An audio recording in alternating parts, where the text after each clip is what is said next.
废妃苏氏御前失仪，打入冷宫，永不复召。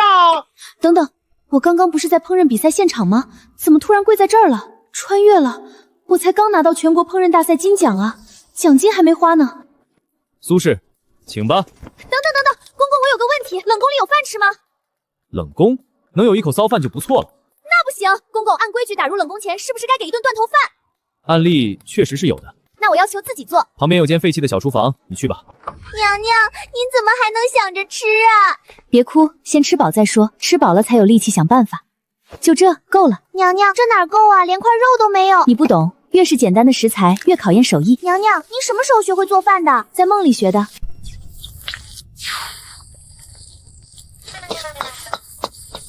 这饭都隔夜了，能好吃吗？隔夜饭才是蛋炒饭的灵魂，水分少了，炒出来的米粒粒粒分明。哇，好香！皇上又3天没吃东西了。御膳房换了8个厨子，做的菜皇上都说没味道。什么味道？不知道，好香。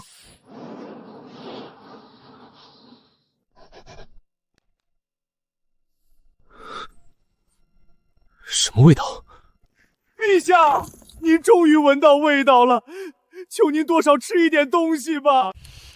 完美，就是这个味儿。你谁啊？这是我的断头饭，别想抢。陛下，这是废妃苏氏。皇帝，给朕。不给，这是我的断头饭，你要吃让御膳房做去。御膳房做的，朕吃不出味道。味觉失灵？你如何知道朕的隐疾？说。完了。说，谁告诉你的？不能说我是穿越来的吧？说出来直接当妖怪烧死。陛下，臣妾是猜的。猜的？您说御膳房做的菜吃不出味道，那不就是舌头出了问题吗？味觉失灵尝不到味道，这是常识啊，陛下。臣妾只是把您的话翻译了一遍而已。你做的，朕想尝尝。我的断头饭还没吃一口呢，陛下请用。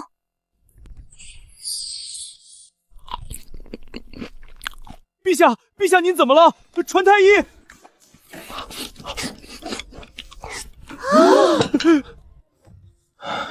朕尝到味道了。果然，味觉丧失但基础味觉通路没被破坏，我的猜测是对的。陛下，臣妾能治您的病。当真？当真，但有一个条件，您能不能别把我关冷宫？皇后娘娘驾到！臣妾参见陛下。臣妾听闻陛下在此，特来请安。起来吧。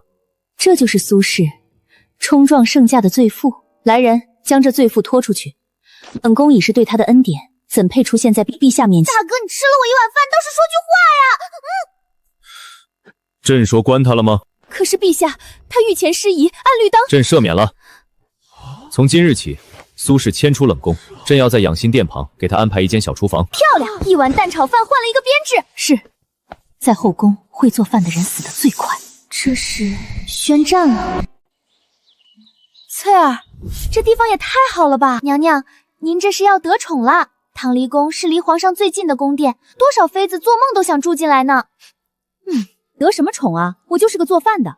不过没关系，在后宫掌握皇帝位的女人才是真正的赢家。娘娘，您说什么？没事儿，我的目标很简单，做好每一顿饭，在后宫躺着赢。不错，够用了。苏贵人，这是上食局送来的食材。这怎么能用？分明是欺负人！皇后动作真快，这就开始卡食材了。别急，咱不靠别人。走，咱们去御膳房后面转转。娘娘，这些东西不能吃的，都是下脚料。你懂什么？猪下水卤了是绝味，鸡爪胶原蛋白满满，鱼头熬汤先掉眉毛。这些东西在古代是下脚料，在我那儿可是宝贝。在您那儿，我是说在我家乡，酱油、八角、桂皮、花椒，调料勉强够用。卤一锅出来，让这些古人见识见识什么叫化废为宝。贵人还捡剩菜，真是丢人！别闹，让他们看不起，越是看不起，越不会防着我们。走，回去做饭。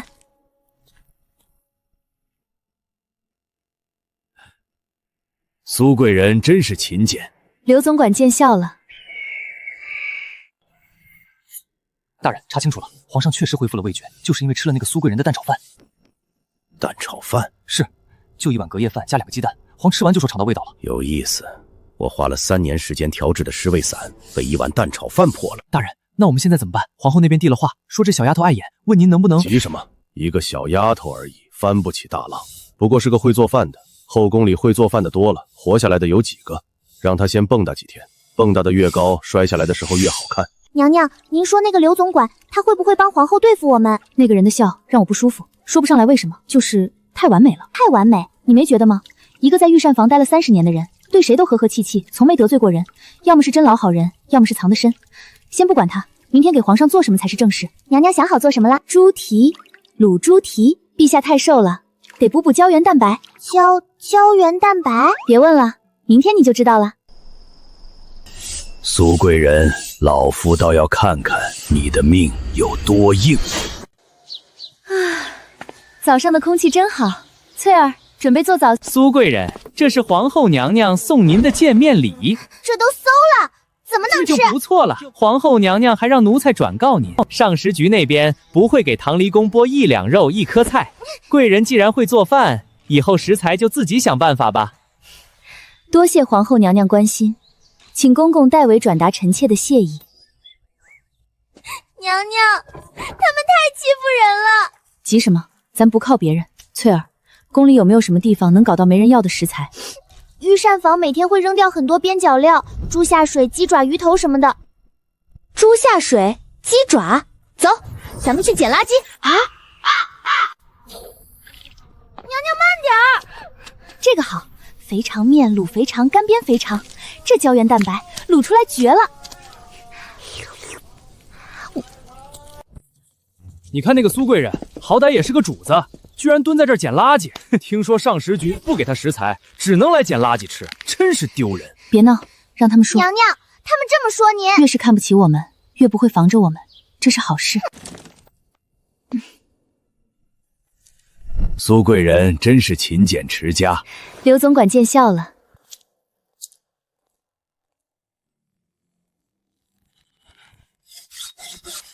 大人，上食局按皇后的吩咐卡了唐离宫的食材，那个苏贵人就来咱们后门捡下脚料。捡下脚料？是，猪下水、鸡爪子，那些连杂役都不吃的东西，倒是个沉得住气的。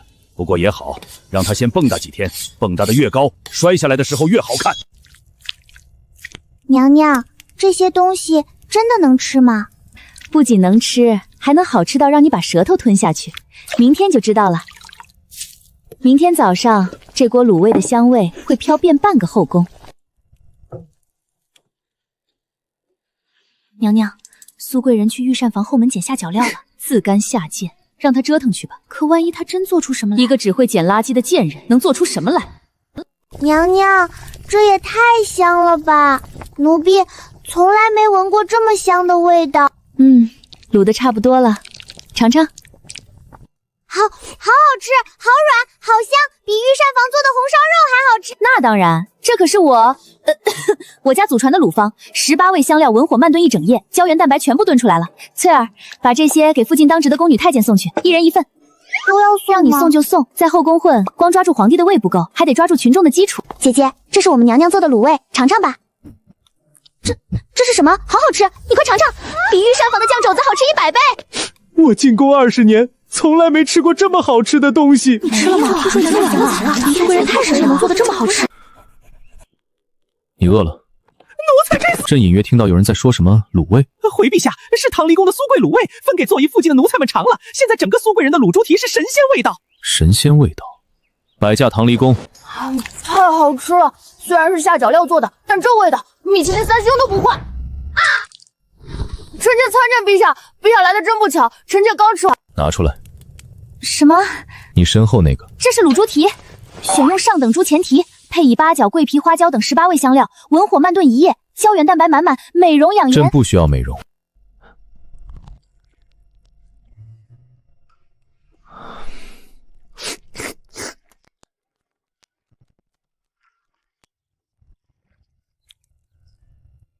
明天朕还来。卤猪蹄拿下一个皇帝，这比拿烹饪大碎金奖还爽。多做点，朕晚上也在这儿用。Yes， 搞定。娘娘，皇上今晚又在唐离宫用的膳，这已经是第3天了。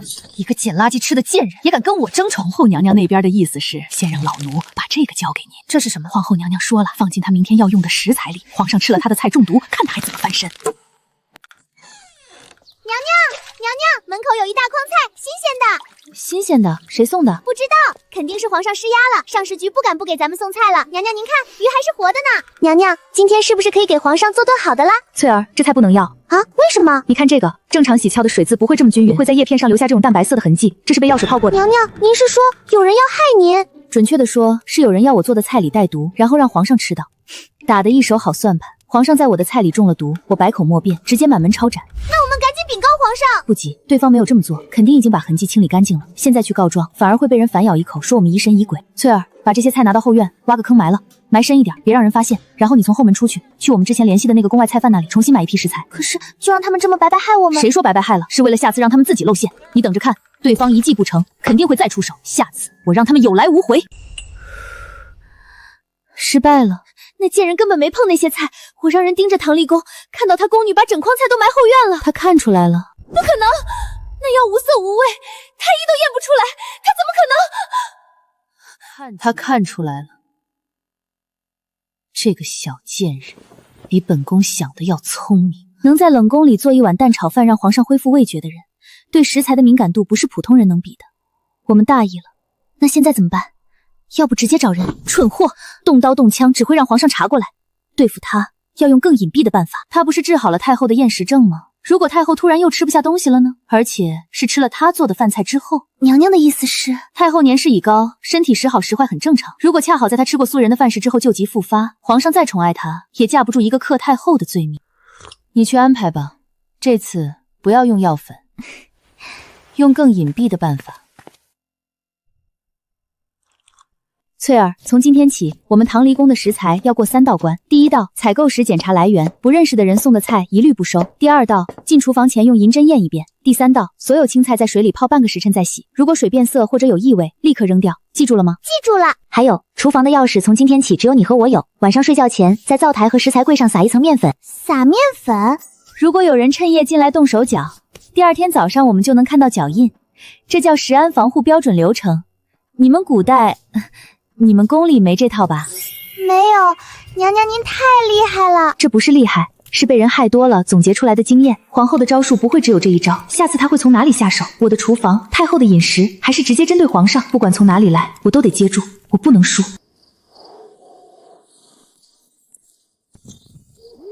让苏苏教翠儿，这个有异味就扔掉。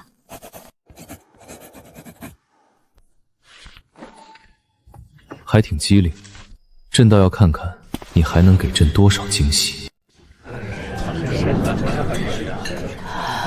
这就是太后的厌食症，比我想象的严重，一口都没动。太后娘娘，今日是您的寿辰，臣妾想推荐一个人为您献上一道菜。谁呀？苏贵人，听闻苏贵人厨艺精湛，连陛下都赞不绝口，为太后祝寿。来了，这是要把我架到火上烤了，做不好以后在后宫就没法混了。臣妾愿意一试。那就有劳苏贵人了。若是苏贵人能让太后吃下一口，便是大功一件；若是不能，臣妾甘愿受罚。娘娘，您怎么敢当众立军令状啊？太后娘娘连御膳房最顶级燕窝鱼翅都吃不下去，咱们能做什么呀？别急，让我看看太后的饮食阵，吃什么吐什么，面色驴黄，舌苔厚腻，典型的脾胃虚弱加味觉催化。这样的病人不能吃油腻的，不能吃味道太重的，更不能吃难消化的，需要的是清淡、温暖、软烂易受化，但滋味要足够唤醒味觉记忆。娘娘，太后寿宴您就做这个，皇后那边做的可是9层寿桃糕。9层寿桃糕，你信不信？太后连看都不会看一眼。龙须面，最细的面最考验手艺，面条细，入口即化，不需要咀嚼，不会给脾胃增加负担。清汤，不是浓汤，是清汤，用鸡肉和柑橘调腥味，但要把所有油脂都撇干净。太后的胃碰不得油腻。走吧，成不成就看这一碗了。一碗面，果然是黔驴技穷了。太后娘娘，请用。端走吧，哀家们都不想吃。太后娘娘，您先别急着拒绝，您闻一闻这味道，再决定要不要吃。这面真细，这个味道像哀家小时候奶娘做的面。太后吃东西了，太后终于吃东西了。一碗面就让太后开口吃东西了。本宫送去的那道9层寿桃糕，太后连看都没看一眼。娘娘，那现在怎么办？太后今晚当着所有人的面夸了她，还赏了一只羊乳白玉镯。镯子那是太后的陪嫁之物，赏给她是什么意思？是在告诉所有人她是太后护着的人。不能让他继续得宠了。太护着他，皇上宠着他，再这样下去，他会成为这后宫的实际掌权者。可是我们能做什么？传信回家，告诉父亲，我需要的一个人进京，一个真正会做事的人。过来，你这丫头手上有茧子，是做菜做出来的？是，天天拿刀拿锅，手上就磨出茧子味道。就连哀家小时候奶娘做的面，也只是3分香。这个是哀家出嫁时先帝赐的陪嫁之物，跟了哀家40年，今天给你了。太后，这太贵重了，臣妾不带着，让这宫里的人都看看你是哀家护着的人，谁敢动你，就是跟哀家过不去。太后娘娘40年来头一回主动吃东西，贵人您不知道，太医们都说再这样下去，太后恐怕撑不过今年冬天。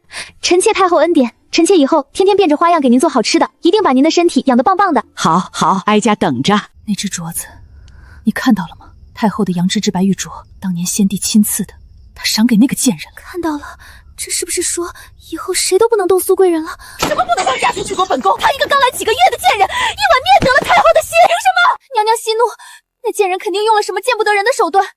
手段？他的手段就是会做饭，本宫还能说他做饭是罪过不成？太后说谁动他就是跟他过不去，对吧？好，那本宫就不动他，本宫要让他自己混不下去。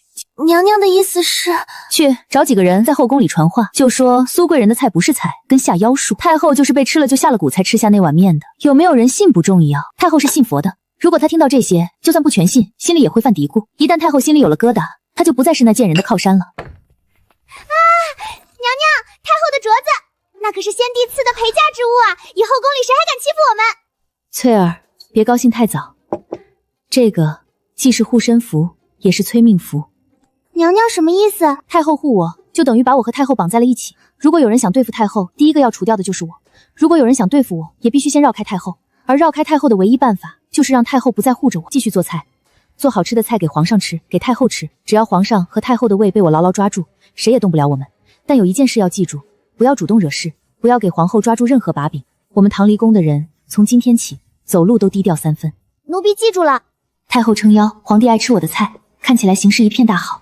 但皇后被逼急了，一定会出更狠的招，我必须提前做好准备。这镯子不是挡箭牌，是靶子，带着它，我更不能犯错，一步都不能错。大人，太后今晚吃面了，一碗面全吃完了，连汤都喝了。太后的厌食症治好了？是，太医说是苏贵人那碗面起了作用，太后还赏了他羊脂白玉镯。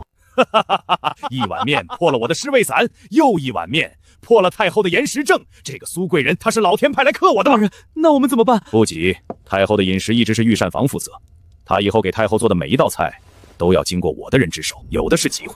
娘娘，上士局说入冬了，新鲜蔬菜供应紧张，各宫都减了份例。咱们的份例本来就少，这一减几乎什么都没了。御膳房后门呢？还有边边角料吗？也没了。冬天连御膳房的食材都少，他们自己都不够用，哪还有扔的？在古代，冬天吃新鲜蔬菜是贵族的特权，就算在宫里，也只有太后和皇上能顿顿有青菜。我一个贵人确实排不上号，但皇上每天来吃饭，总不能只给他吃肉吧？没有蔬菜，味觉恢复计划要大打折扣。翠儿，咱们出宫一趟，去城外的菜田看看。这种天气出宫，与其在宫里干等，不如出去找找有没有别的办法。娘娘，那边有人。大爷，您在做什么？回贵人，小老儿在烧土。这堆烂草烂叶浇水之后会发热，把底下的土捂热了，开春就能早点下种。堆肥发热，这不就是最原始的堆肥发酵增温原理吗？如果在上面搭一个密封的棚子，热量散不出去，就能在冬天种菜了。这就是土法温室。大爷，您家里有油布吗？油布有是有，贵人要做什么？做一件大事。热的，里面是热的。贵人您真是神仙啊！小老儿种了一辈子地，从没见过冬天能种菜的法子。这不算什么，只是最简单的温室原理。把菜苗撒下去，用这个棚子罩住，只要棚内温度能维持在只要里面一直是暖和的，菜就能长。娘娘，这真的能行吗？最多半个月，你就能吃上冬天的新鲜青菜了。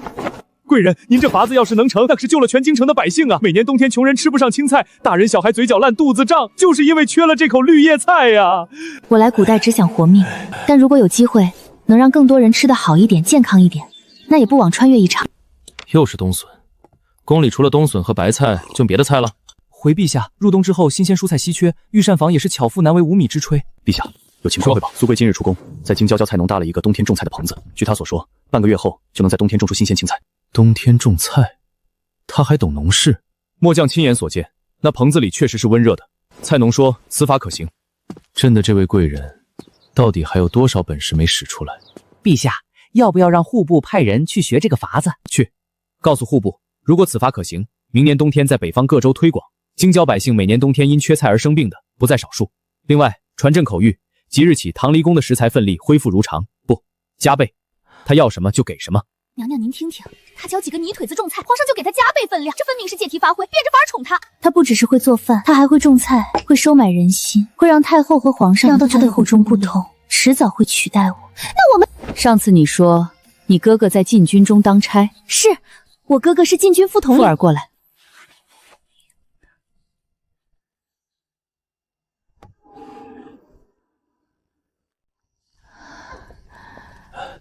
太医，太后到底怎么了？这是回皇后娘娘，厌食症本没有根治，如今又加上风寒，所以太后前几日不是已经吃下东西了吗？怎么突然又……苏贵人，你不是说能治好太后的厌食症吗？臣妾想先看看太后的症状。舌苔发黑，眼白泛黄，这不是旧疾复发，这是中毒的迹象，和现代医学里重金属中毒或慢性毒药累积的症状高度吻合。苏贵人看了这么久，有什么高见？臣妾不是大夫，不敢妄下诊断。但臣妾愿意再给太后做一次饭，请陛下和皇后娘娘给臣妾3天时间。好，3天。若是3天之后太后仍无起色，苏贵人，你可要为自己的话负责。娘娘，您在找什么呀？绿豆，绿豆，绿豆，找到了，绿豆解毒汤。娘娘，这上面写的什么呀？奴婢一个字都不认识。没事，你不用认识，你只需要帮我做一件事。去御膳房杂物间找绿豆。绿豆？太后不是旧疾复发，是中毒，绿豆能解毒，但在宫里，绿豆是粗粮，上食局不会准备。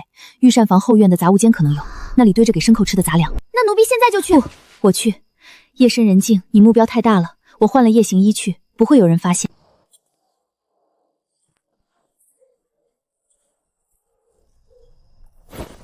找到了。太后那边怎么样了？回总管，按您的吩咐，每天在太后喝的参汤里加1指甲盖的量。太医完全查不出来，都以为是旧疾复发。好，用量再维持3天，3天后太后一倒，皇上必定追究。到时候把参汤的渣子提前埋到唐离宫院，太医一查，毒源就是从唐离宫出来的。大人高明，到时候人赃并获，苏贵人跳进黄河也洗不清。谁让他多管闲事？老夫的计划本已天衣无缝，他偏偏挡了路，就别怪老夫心狠。刘德全下毒，嫁祸给我。太后中的毒和皇上冬年的侍卫散很可能出自同一人之手。他在御膳房30年，所有饮食都要经过他的手。现在去告诉皇上，不行，我没有证据。刘德全在宫里30年，根基深厚，人赃俱获之前动不了他，他会反咬一口，说我诬陷。先解毒，治好太后，让他先脱离危险，然后我要让刘德全自己露出狐狸尾巴。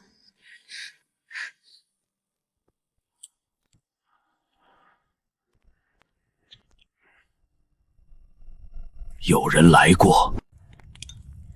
娘娘，这绿豆汤真的能解毒吗？绿豆中含有蛋白质的黄酮类物质，进入胃里后会和毒素结合形成沉淀，减轻毒性。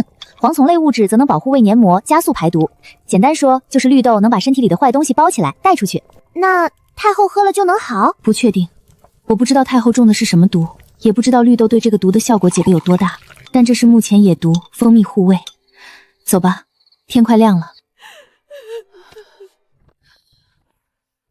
太后娘娘，请让臣妾为您喝一碗汤。苏贵人，太后现连药都喝不进去，你这绿豆汤……药喝不进去是因为药太苦，太后娘娘的胃排斥。我这汤是甜的，请让我试试。太后娘娘，您先尝一点点，不好喝就吐出来，没关系。太后娘娘，您的气色好多了。这汤是甜的，回太后里加了蜂蜜和风干草，您能喝下去就好。你这丫头总能救哀家的命。太后娘娘，请准臣妾在寿康宫小厨房亲自照料您的饮食3日。这不太合规矩，贵人怎么能……准了，3日之内，哀家的饮食全由苏贵人负责。这样一来，见您的窗口期足够让太后的身体排出一部分毒素。这镯子戴着可好？臣妾每天都戴着。你是哀家护着的人。刘德全的人已经来了，他一定知道绿豆被冻过了。接下来3天，他会做什么？杂物间的绿豆少了，有人昨晚进去了。大人，会不会是苏贵人？昨晚有人看见唐陶宫的灯亮了一线，派人盯着寿康宫。苏氏在太后身边待3天，这3天里，任何从寿康宫出来进去的人都要给我盯仔细。是，那太后那边还要继续加量吗？加什么量？苏氏在寿康宫亲自做饭，你再往里面加东西，不就是给他送证据吗？大人的意思是，3天之后，太后若有好转，我们就换个目标。那这3天就是你最后的活动。太后娘娘的脉象平稳有力，脾胃功能已完全恢复，这简直是奇迹！臣行医30年，从未见过厌食症能恢复得如此之快。太好了，母后安康，朕也就放心了。太后娘娘洪福齐天，臣妾这些日子天天吃斋念佛，总算是菩萨显灵了。丫头，霍家的令牌，这是见令如见哀家。从今天起，你就是上食局的监管，整个御膳房的食材采买、进出库、烹饪流程，你都有权过问。臣妾谢太后恩典，臣妾一定不负太后所托。上食局监管，太后疯了吗？给他令牌，让他去查御膳房，这不是明摆着告诉所有人御膳房有问题吗？娘娘息怒，令牌的事，也许太后只是随便封监管，她一定猜到了有人在她的饮食里动手脚。那怎么办？刘德全那边会不会被查出来？刘德全这条线不能断，他在御膳房30年，掌握着所有食材渠道，一旦他被查，牵连出来的人，包括我们，一个都跑不掉。所以在那之前，必须让苏氏消失。娘娘是想秋猎，再过10天就是秋猎，所有嫔妃都要随行。猎场不是皇宫，禁卫松散，意外频发，每年秋猎都会死几个人，没有人会在意多一个。记住，这次不能再用毒药，用意外，意外查不到任何人头上。臣妾明白了，臣妾这就去安排。娘娘，您现在是可以直接去御膳房查账了，以后谁敢卡我们的食材，就拿令牌压死他们。翠儿，这令牌不是用来压人的，是用来钓鱼的。钓鱼？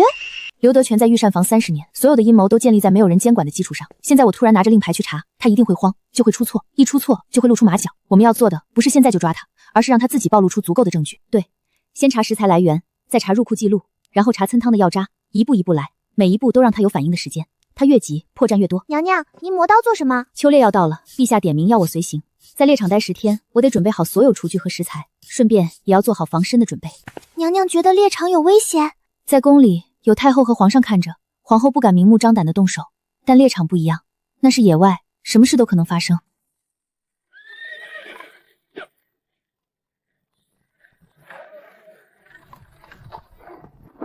娘娘，这猎场远不远啊？听说是3天路程，到了那边住7天。奴婢听说每年秋猎都会出意外，去年有个小太监被野兽咬死了。奴婢在洗衣局听人说，禁军副统领赵大人今年有个妃子要向外围的巡逻，他手下的人最近在猎场附近的林子里出没，不知道在干什么。查什么？猎场每年都有野兽出没，被野兽咬死的，谁能查出是人为的？赵统领说了，事成之后每人100两黄金，安排去南方换个身份过日子。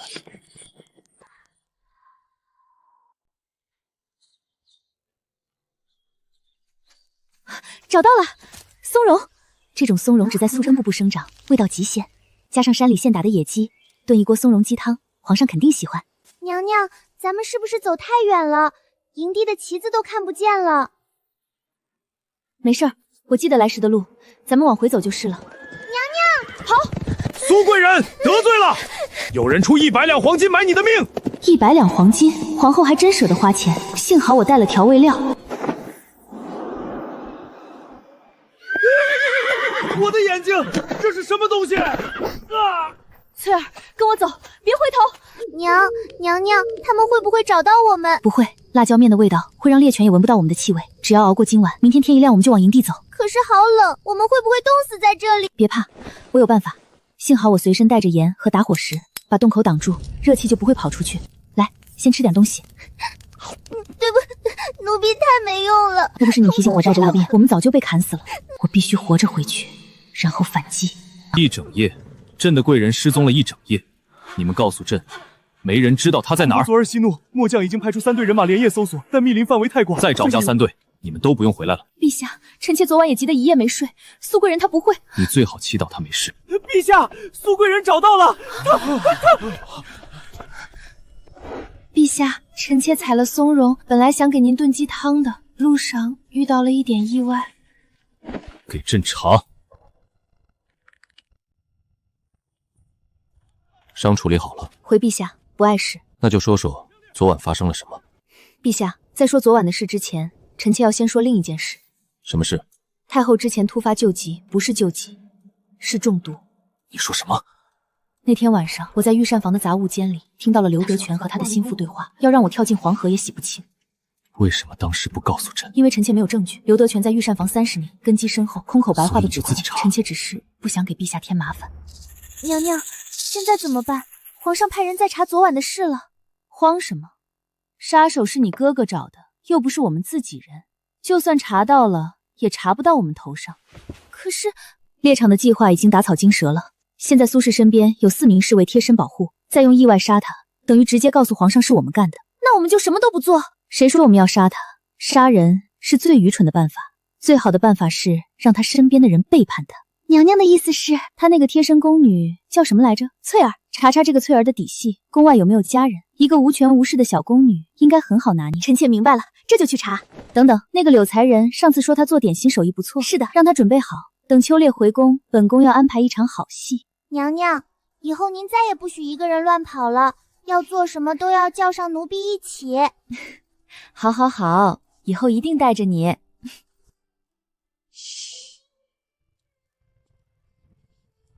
苏贵人，这是皇后娘娘差奴婢送来的安神茶，替我谢过皇后娘娘。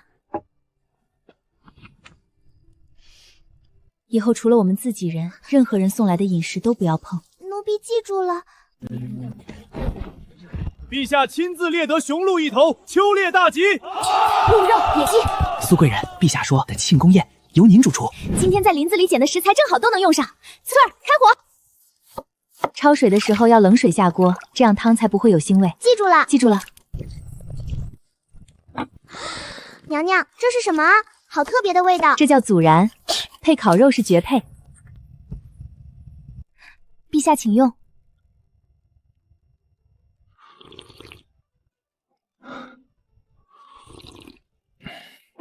这汤比御膳房的任何一道菜都好。是食材好，都是现采现杀现炖。这个味道，朕从未吃过。这是烤串，臣妾家乡街边到处都有，用竹签把肉串起来，在炭火上烤，撒上孜然和辣椒面。你家乡？你娘家不是苏州的吗？苏州也有烤串？臣妾是说，臣妾以前跟家里的厨娘学的，那厨娘是西域来的。你之前在唐离宫说想做点有用的事，除了做饭，还想做什么？臣妾想开一家面向百姓的餐馆，不是赚钱的那种，是教人做菜，教人怎么吃得健康的那种。因为臣妾觉得好吃的食物不只是填饱肚子用的，它能让人开心，能让人身体好起来，还能让人在很久以后还记得。就像朕记得你那碗蛋炒饭的味道。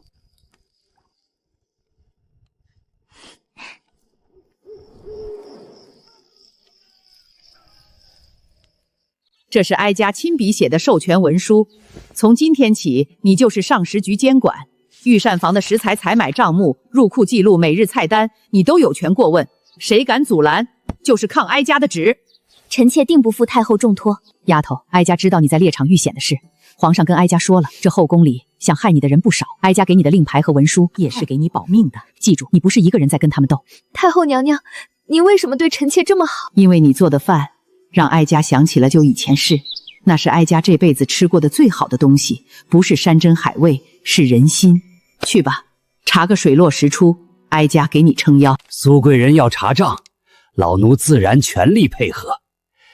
这些是近3个月的食材入库记录，贵人慢慢看。刘总管，上月初8入库鲜猪肉50斤，出库30斤，还有20斤去哪儿了？回贵人，那20斤是备用食材，放在冰窖里，第2天用在宫宴上了。贵人可以看第2天的出库记录。墨迹比周围的项目都要深，纸面还有被刮过的痕迹，这是临时补写的假账。刘总管做事果然仔细，今天就看到这里，明天我再来看上个月的账目。贵人慢走。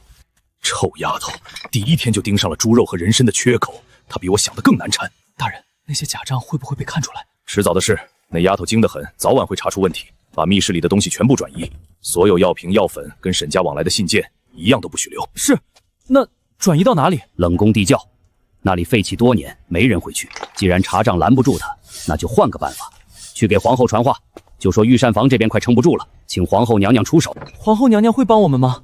哼，她不帮也得帮，我们是一条绳上的蚂蚱，我倒了，沈家那些事儿全会翻出来。刘总管，我们合作这么多年，这还是第1次单独见面。老奴知道坏了规矩，但苏氏拿着太后的令牌查账，若不尽快阻止，你我都得完。阻止？怎么阻止？上次猎场失手，皇上已经盯上禁军了。赵毒那蠢货差点把本宫也拖下水。不需要杀手，老奴有更好的办法。苏氏每天给太后做饭，而太后的食材要从御膳房走。上次不是被他用绿豆破解了吗？这次不用毒，用香克。很多是食材本身厨艺底嘛。苏氏不是最让他亲手的菜变成太后的催命牌。本宫可以帮你，但有一个条件，你要把所有跟沈家有关的证据全部销毁，包括那些信件。娘娘放心，老奴和沈家是一条船上的人。娘娘，您查到什么了吗？账本上的问题太多了，猪肉、人参、燕窝，还有一批进口的香料，全部对不上账。刘德全在御膳房这30年，不知道贪了多少。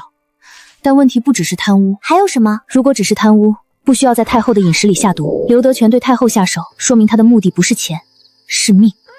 刘德全一定已经开始销毁证据了，我得在他毁掉一切之前，找到能定他罪的铁证。苏贵人，你查得越快，死得越早。娘娘，今日御膳房送来的食材格外新鲜，您看，大闸蟹，还有秋天的脆柿子。大闸蟹，秋天正是吃蟹的季节。太后脾胃虚寒，螃蟹虽寒，但配姜茶可以中和。等等，螃蟹和柿子，御膳房同时送了这2样。是啊，都是最新鲜的。怎么了呢，娘娘？高螃蟹富含高蛋白，柿子含两者大量在胃酸作用下会形成不溶于水的质酸蛋白混合，会形成胃结石，严重的话会引发肠公主，在古代根本没有办法救治。这是要借我的手，让太后死在餐桌上。娘娘，到底怎么了？翠儿，今天御膳房送食材的人是谁？是刘总管亲自送来的。他还说秋蟹肥美，柿子正甜，都是太后喜欢的。但你不知道的是，食物相克在现代营养学里已经被研究透了，只要间隔足够时间，别让它们在胃里相悦，就完全没问题。翠儿，生火。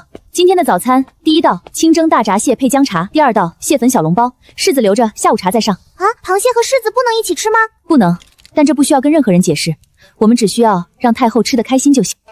螃蟹是大寒之物，所以一定要配姜，姜能暖胃驱寒，中和螃蟹的寒性。太后脾胃心寒，这道姜茶比蟹还重要。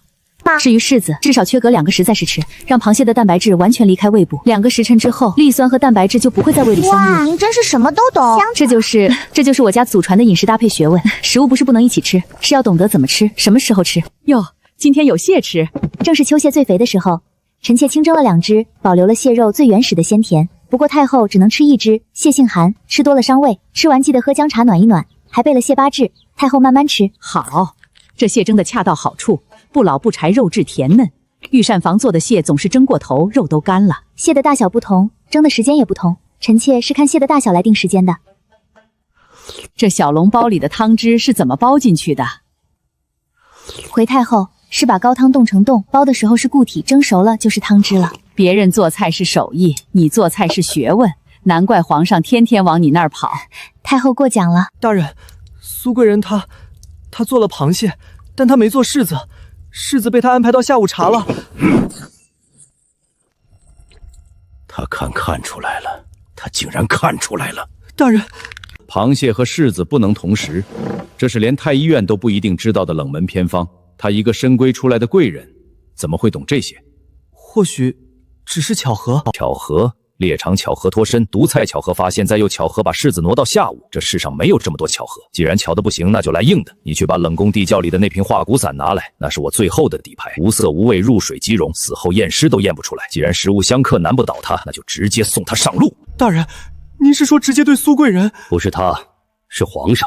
既然太后有人护着，苏氏有人护着，那就直接解决源头。皇上没了，这宫里谁还能护得了他？30年了，我在这御膳房待了30年，原以为慢慢来总能完成父亲的遗愿，现在被一个小丫头逼到这一步，也好，快刀斩乱麻，大不了同归于尽。娘娘，怎么了？你脸色不太好。不知道，就是心里突然很不安，好像有什么不好的事要发生了。刘德全的计划一次又一次被我破坏，他被逼到墙角了。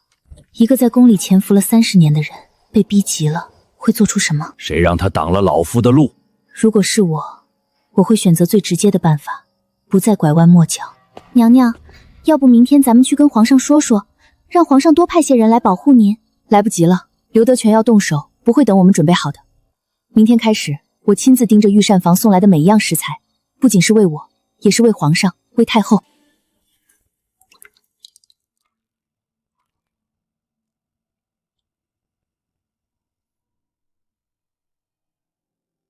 等等，怎么了，娘娘？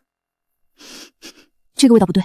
奴婢闻着就是普通的茶香啊，没什么特别的。你不懂，正常的龙井茶应该是清香带一点豆香，但这壶茶香下面有一丝甜腻的味道，很淡，但确实存在。有人往茶叶里加了东西。毒？也许娘娘您多心了。银针不变色，入口3息毙命，死后身体僵直，这就是化骨散。古籍上记载的苗疆奇毒。刘德全，你终于出最后的底牌了。苏贵人，您不能。怎么了？陛下，请传太医检验这2样东西。茶叶是今早御膳房送来的醒神汤茶叶，这只老鼠喝了用它泡的茶，3息毙命。大人，大事不好了！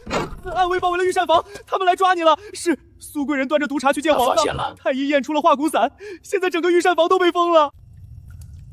陛下来了，老奴还以为您直接砍了老奴的头。朕只是想问你一个问题：你在御膳房30年，吃了你30年的饭，如果你想杀朕，为什么等到现在？因为一开始我没想杀你。你说要这大梁江山断子绝孙，是什么意思？陛下知道30年前午门那场大火吗？前朝末帝自焚于午门，朕知道。自焚？不，是你父亲先帝派人在午门放的火。裴氏皇族137口人全被堵在午门之内，活活烧死。当时你在哪里？那年我5岁，我母亲是裴家的厨娘，不是妃子。抄家前夜，我母亲抱着我从狗洞里爬了出去。第2天，裴家满门被烧死在午门。她临死前告诉我，你的父亲姓裴，你要记住，你要让那些人付出代价。所以你进了宫。15岁入宫，从御膳房的杂役做起，我用了30年做到了总管。御膳房是宫里唯一可以名正言顺接触食物的地方，所有人的饮食都要经过我的手。你在朕的饮食里下了什么？尸味散，每天在你的醒神汤里放1指甲盖的量，不会让你死，但会让你味觉神经慢慢坏死。3年后，你及灾人吃饭不出任何味道，时间久了就会食欲全消，身体衰弱，最后无疾而终。太后的厌食症也是你？同样的药，不过太后年迈，剂量要更小一些，免得她死得太快被人发现。原计划是让她慢慢衰弱，拖1-2年，神不知鬼不觉。朕的皇子们，也是我，你的3位皇子出生后都没有活过周岁，你以为是自己福薄？不是，30年来，我在你们萧家人的饮食里一点一点下毒，都是我。我只想让这大梁江山断子绝孙。那个苏贵人呢？你为什么要害他？1碗蛋炒饭让你的味觉恢复了，1碗面让太后重新开口吃东西，1碗绿豆汤救回了被我下毒的太后啊！他就像老天30年布下的棋局，被他3个月就掀翻了。所以你就要杀他。挡我路的人都得死，只是我没算到你会这么快查到我，也没算到一个小丫头能有这么大的本事。陛下还想问什么？老奴知无不言。你后悔吗？后悔？我5岁那年，母亲抱着我从狗洞里爬出来的时候，我就没有回头路了。30年来，我每一天都在为这一天做准备。我不后悔，我只是累了。你在干什么？陛下放心，这块瓷片没有毒，只是够锋利。老奴的命不劳陛下出手。开门！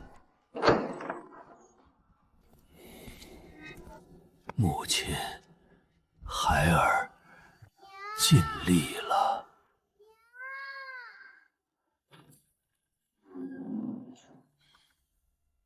陛下，刘德全的尸体已按规矩处理，御膳房封存的物品还在清查中。沈家那边，朕知道了，都退下了。3个皇子，3个，都是他害的。朕一直以为是天命，是朕福薄，原来不是，是一个5岁时从狗洞里爬出来的孩子，用了30年时间，一点一点的复仇。娘娘，天牢那边传出消息了，刘德全死了，自尽的。皇上在里面待了1整夜，刚出来。皇上怎么样了？听说皇上的脸色很不好看，一个人在养心宫待着，谁都不见。翠儿，帮我把那坛腌了3个月的酸豆角拿出来，再热点豆浆。娘娘要做什么啊？去见皇上。他一个人待着，肯定在想那些死去的皇子，在想刘德全的话，在想这30年的恩怨。有些事情别人帮不了他，但至少能让他吃上一口热饭。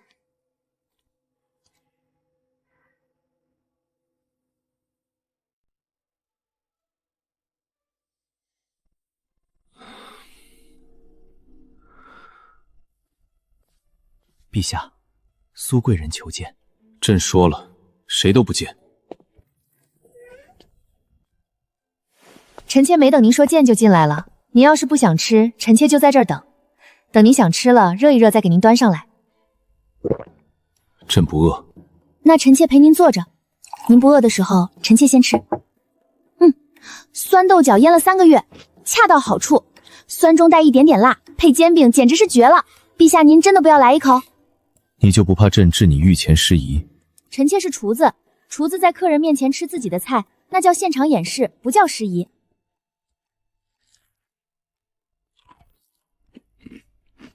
好吃，好吃就多吃点，豆浆也趁热喝，凉了会有豆腥味。朕的第一个皇子叫萧恒，出生那天，朕在产房外面等了整整1夜，他哭声很大。接生嬷嬷说，从没听过这么响亮的哭声。朕给他取名恒，希望他能持之以恒，做一个好太子。他活了11个月，走的那天，朕在上朝。等朕赶到的时候，他已经……陛下，过去的事已经过去了，刘德全死了，没有人再往您的饭菜里下毒了，您的身体会越来越好，以后还会有皇子的。你想要什么赏赐？赏赐？臣妾没想过。那就现在想，你破获了30年的大案，救了太后，救了朕，你要什么朕都给。臣妾想开一家面向百姓的餐馆。餐馆？不是赚钱的那种，是教人做菜，教人怎么吃得健康的那种。沈家刘德全的事让臣妾明白了一个道理，有毒的不只是毒药，不会吃饭也会害人。老百姓不懂食物搭配，很多人因为吃错东西生病，甚至送命。臣妾想把知道的这些知识交给更多人。你要的地段、银两、人手，朕都给，但有一个条件。什么条件？你得先给朕做一辈子饭。这个条件，臣妾早就答应了。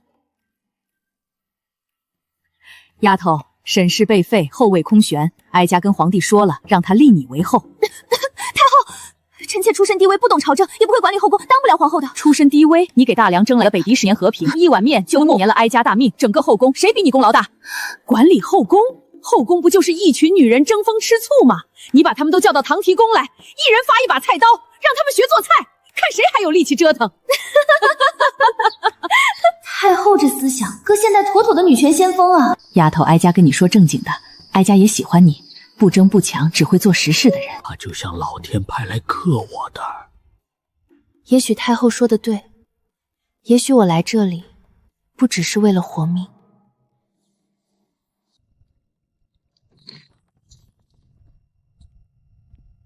吃饭啦！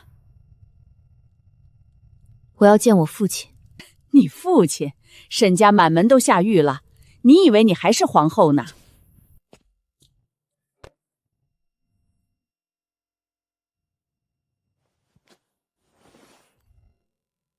爹，你一定还留有后手，对吧？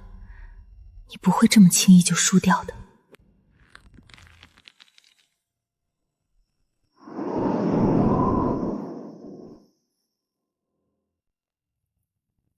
陛下，苏监管使求见，他说有急事，必须现在见您。让他进来。请恕臣妾打扰陛下，但有一件事不说出来睡不着觉。什么事这么急？陛下，臣妾不懂打仗，但臣妾懂人。完颜烈在火锅宴上的反应，在烤肉比试时的态度，那种对美食的热爱，对承诺的郑重，不是能演出来的。一个会为了一口烤肉认输的人，不会用背信弃义的方式去夺城。你说的有道理，但军报不会骗人。北狄的旗帜、北狄的盔甲、北狄的战马，3座边城的幸存者都看到了。幸存者看到的是北的旗帜和盔甲，但如果有人偷了北狄的旗帜和盔甲呢？陛下还记得沈赫吗？沈家的残部在清剿中漏网了，边境是沈家最后的藏身之处。如果沈赫勾结了北狄的叛将，偷了北狄的装备，冒充北狄军队攻打边城，目的就是挑拨两国开战，趁乱复仇。而且如果完颜烈真想打仗，为什么破了3座城就停了下来？10万铁骑一路南下，京城10日可大，他为什么停下来？你说的对，这不像完颜烈的打法。上次他南下时，一鼓作气打了17座城，从不中途停顿。传朕口谕，暂缓调兵，派人去查边境那支北狄军队现在的动向。是。陛下，臣妾还有一个请求。说。请陛下派使者去见完颜烈，带上臣妾亲手做的一份食物。完颜烈是个爱美食的人，食物对他来说比任何言辞都更有说服力。如果攻打边城的不是他的军队，他看到臣妾送的烤串，就会明白还有人相信他。如果真是他干的，那这份烤串就是断头饭，让他知道背信弃义的代价。传特骑者前往北狄大营，你便将完颜烈带上苏监管使亲手做的食盒，告诉他，你告诉他，这是苏贵人亲手做的羊肉烤串。如果他要打，这顿饭就是断头饭；如果他是朋友，京城永远有他一口热汤。朝廷的反应比我想的还快，萧炎已经开始调兵了。沈公子，咱们还要继续打吗？兄弟们穿着北狄盔甲打了3座城，已经够累了。不打，让朝廷的和完颜烈的使者互相猜疑，让他们自己去打，我们在旁边看戏就好。那咱们接下来干什么？等两国全面开战，边境乱成一锅粥的时候，你要回京城，我要亲手杀了萧炎，还有那个姓苏的女人。这。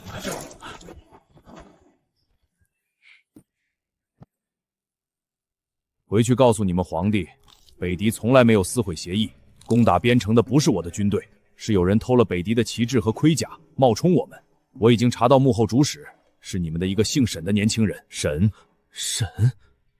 另外，替我转告苏贵人，他的烤串还是那么好吃。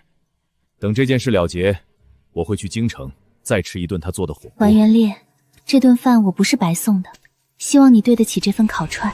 陛下，完颜烈亲口证实，攻打边城的不是北狄军队，是沈家残部勾结北狄叛将，偷了北狄的旗帜和盔甲冒充的。说下去，完颜烈说他已查清幕后主使是一个姓沈的年轻人，名叫沈赫。此人曾是沈家庶子，精通毒术。沈家覆灭后，他逃到边境，用毒药控制了北狄的叛将，逼他们配合行动，目的就是挑拨两国开战，趁乱复仇。陛下，北狄方面主动提出联手，完颜烈的军队从北面夹击，我们从南面进攻，形成合围之势。沈赫手下的叛军不过2000余人，一旦被合围，插翅难飞。传朕旨意，边境大军即刻出击，与北狄军队夹击叛军，活戳沈赫者，赏千金，封千户侯。你猜对了，陛下，沈赫这个人比刘德全更危险。刘德全是在暗处下毒，但沈赫他会正面来，他身上带着苗疆最毒的毒药，不会在乎跟任何人同归于尽。沈公子，我们被包围了，大梁和北狄联手了。2000人对10万人，确实没有胜算。你带兄弟们分散突围吧，能逃一个是一个。那您呢？我去该去的地方。娘娘，您怎么了？今天切菜切了3刀都没切断一根葱。我总感觉不太对。刘德全在宫里潜伏了30年，谨慎隐忍，一步一步来。但沈赫不一样，他从小被送去苗疆学毒，走的是极端路线。这种人不按常理出牌，他不会在乎自己的命。娘娘，您是说他会来京城？围剿叛军是正面对决，他只有2000人打不过，他自己也知道打不过，所以围剿可能只是他计划的一部分。他在用叛军的牺牲吸引所有人的注意力，真正的他已经在来京城的路上了。翠儿，帮我把厨房里所有能用得上的调料都整理出来，辣椒面、花椒粉、大蒜、芥末，尤其是芥末，磨成粉装好。娘娘要这些做什么？沈赫擅长用毒，用毒的克星是什么？是刺激性物质。辣椒、花椒、芥末这些强烈的刺激性气味能干扰毒药的挥发，也能让下毒的人自己暴露。如果沈赫真的来京城，他会来找我，而我得做好准备。干什么的？逃难的，边城打仗，家没了，来京城投靠亲戚。哼，过去吧。分头行动，3人在城内各处水源下毒，制造混乱，剩下的人跟我去皇宫。公子，皇宫戒备森严，咱们怎么进？沈家在皇宫底下修了一条密道，这条密道是我姐姐废后沈氏留给我的最后一份礼物。萧炎、苏贵人，你们以为赢了？不，真正的复仇才刚刚开始。沈家137口的命，要用你们的血来还。娘娘，这些麻雀怎么都死在井边了？银针没变色，应该没问题吧？上次刘德全的化骨散，银针也没变色。去抓一只活鸡来。有人在井水里下了毒，不是砒霜，银针验不出来的某种毒。翠儿，立刻去禀报皇上，就说京城水源可能被大面积下毒，让他下令全城封停所有水井。另外，加强皇宫各门的守卫，能往京城水源下毒的人，目标一定是皇宫。是。娘娘发现了，有人在井水里下毒。陛下，麻雀死在井边，说明他们是喝了井水死的。银针验不出来，说明毒药不是常规的砒霜类。能调配出这种毒的人，整个大梁找不出几个。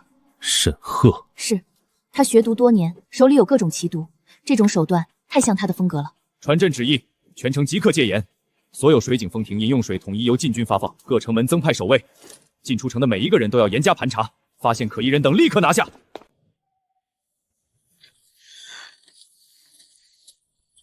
这口井是沈家30年前秘密修建的密道入口，井壁上的石头有一块是松动的，推开它就能进入密道。这条密道通往皇宫内一口废弃的水井。出口离御膳房不到100步。公子，我们进去之后呢？你从东面走，你去西边，把这个瓶里的东西倒在养心殿和寿康宫的水缸里，我自己去御膳房。公子，那我们完成任务之后，没有之后。这趟来，我们就没打算活着回去。姐姐，你被废的时候，是不是也在等这一天？沈家被抄家的时候，我躲在井里，从井口看到爹娘被押走，那时候我就发誓，总有一天，我要让萧家的人100倍偿还。太安静了，今晚的风停了，连蝉都不叫了。这种安静不正常。有人来过。沈赫，是你吗？你终于来了。只要化骨散入水，明天整个皇宫的饭菜都会变成毒药。有刺客！御膳房有刺客！苏贵人，又是你，怎么每一次都是你？大概是因为你每次想害的人，都是我想保护的人。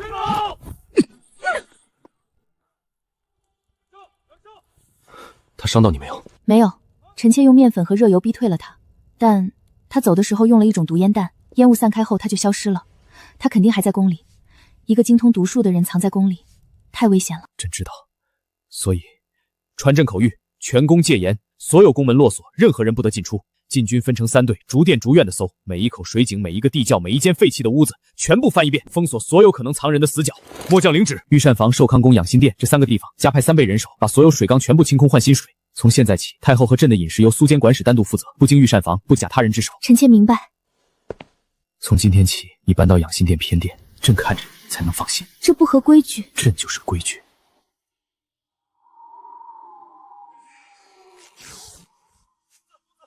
公子，您的伤不碍事。御膳房的水缸下毒失败了，苏氏比我想的更难对付。他竟然在厨房里留了热油锅，明显是在等我。那现在怎么办？全宫都在搜查，这里迟早会被发现。化骨散还剩最后1瓶，明天是大朝会，太极殿侧殿的香炉里，每天早上都会点一炉龙涎香，把化骨散掺进香料里，加热后散发的气味同样能毒死人。到时候死的不止萧衍一个，满朝文武全部陪葬。可是太极殿守卫森严，怎么进去？我自有办法。姐，你被废的那天我就说过，我会让你重新坐回那个位置，只是没想到是用这种方式，满朝的人加上狗皇帝，全给你陪葬。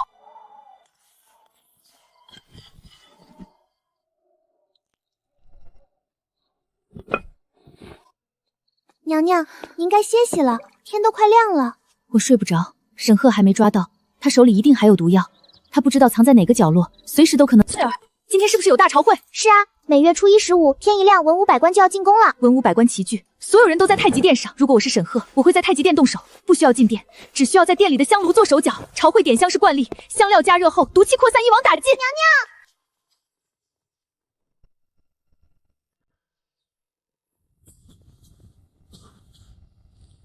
不要点香！苏监管使，您这是大逆不道！大逆不道！太极殿香炉是先帝所赐，你竟敢泼水！朝堂之上如此无礼，按律当。让他说，你为什么泼水？因为沈赫还在宫里。昨晚他在御膳房的水缸下毒未遂，臣妾猜测慧远的下一个目标就是太极殿。今天是大朝会，文武百官齐聚，只要在香炉里动手脚，一炉毒香就能让整个全殿的人覆没。验，陛下，香料中确实有毒，与昨日井水中验出的毒物一致，是化骨散。此毒遇热挥发，人吸入后3息之内毙命。若不是苏监管使泼了这一盆水，此刻这太极殿上亦无活人。老臣方才多有冒犯，苏监管使救命之恩，老臣没齿难忘。苏贵人，了不起，真的了不起。化骨散是我师父花了20年调配的天下制毒，无色无味，银针难测。你竟然能猜到我会在香炉里下毒，我沈赫这辈子没服过谁，但你是真服了。这是我师父临死前留给我最后的东西，它不叫化骨散，叫毒尸化。吞下它，全身血液会变成毒药，皮肤会变成青黑色，神智会在半个时辰内完全丧失，任何人碰到我都会中毒而死。沈家137口，加上我，一共138条命。萧衍、苏贵人，今天这太极殿上的人，全都要给我沈家陪葬。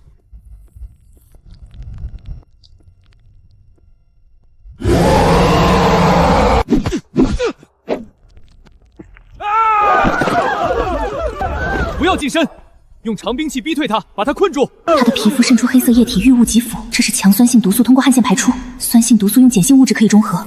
厨房里有样东西是强碱性的，去御膳房把我那摊除醋拿来，最快的速度。再帮我把门外的辣椒面全部搬来。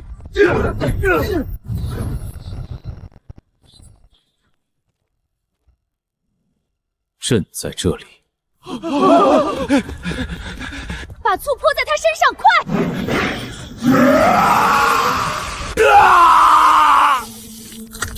没用的，毒尸化没有解药。就算你用醋中和了我身上的毒，我体内的毒已经扩散到了心脉，我活不成了。但我死之前还能拉一个垫背的。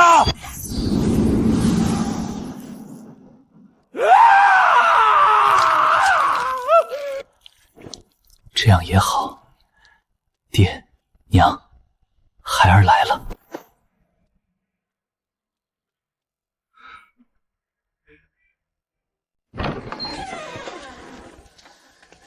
你来了，是来看我笑话的。我只是想来问一个问题：你从一开始就要置我于死地，为什么？因为你让我想起了入宫前的自己。在后宫，想要活下去，就得踩着别人往上爬。我以为你也会这样，趁我得宠的时候讨好我，趁我失势的时候踩死我。但你什么都没做，你不争不抢，只做你的饭。你越是这样，我越是不安，因为你不按规则出牌，而一个不按规则出牌的人是最可怕的对手。所以你勾结刘德全，在太后的饮食里下毒，你让沈赫进京，想要在香炉里下毒。满朝文武的命，在你眼里，只是你复仇的筹码。我已经输到这个地步了，还有什么好狡辩的？那些事都是我做的。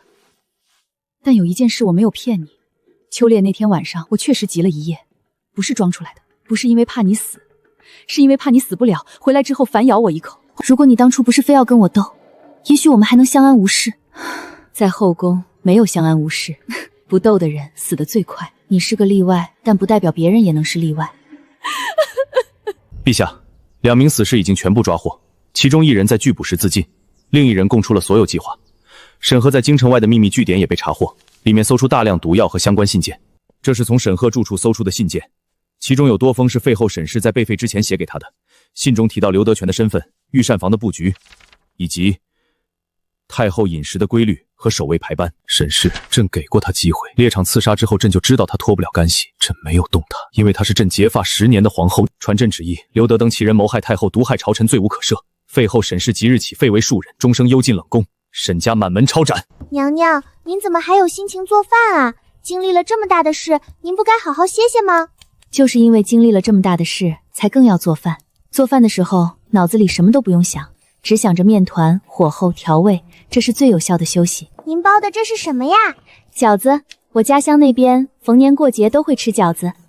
今天不是节日，但值得吃一顿，庆祝我们都还活着。活着真好。娘娘，这是奴婢吃过最好吃的饺子，下次可以试试虾仁馅的，用鲜虾剁成虾滑，加点猪肉末，再放一点韭黄，应该会更好吃。苏监管使，那日在太极殿上，老臣口不择言，多有冒犯，救命之恩，老臣在此谢过。以后苏监管使在朝中若有需要，老臣愿效犬马之劳。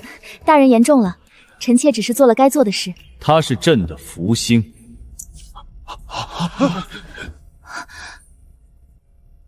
苏监管使福星高照，陛下洪福春天。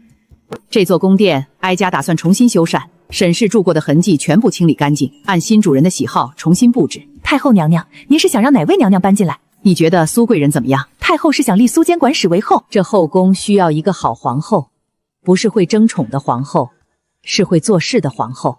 苏丫头有本事，有格局，心地纯善，哀家没看错人。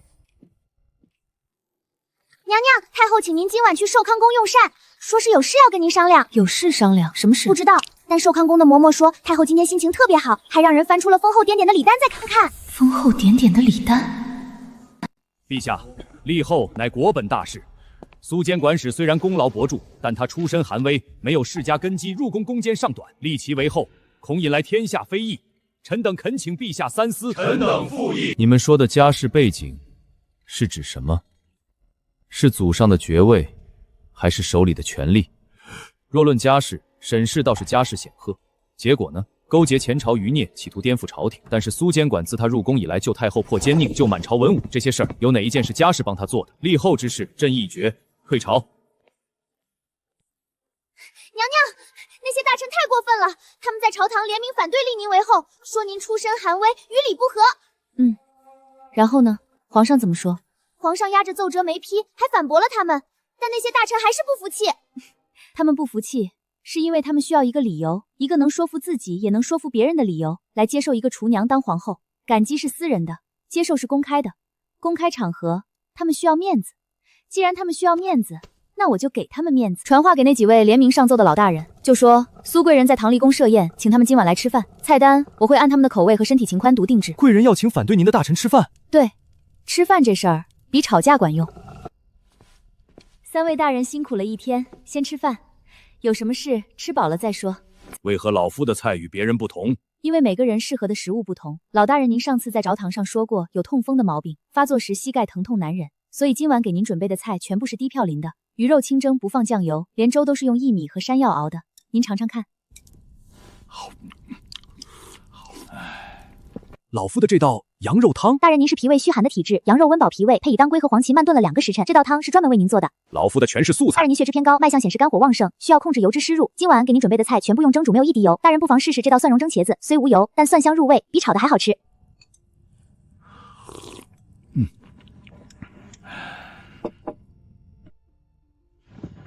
大人要回去了吗？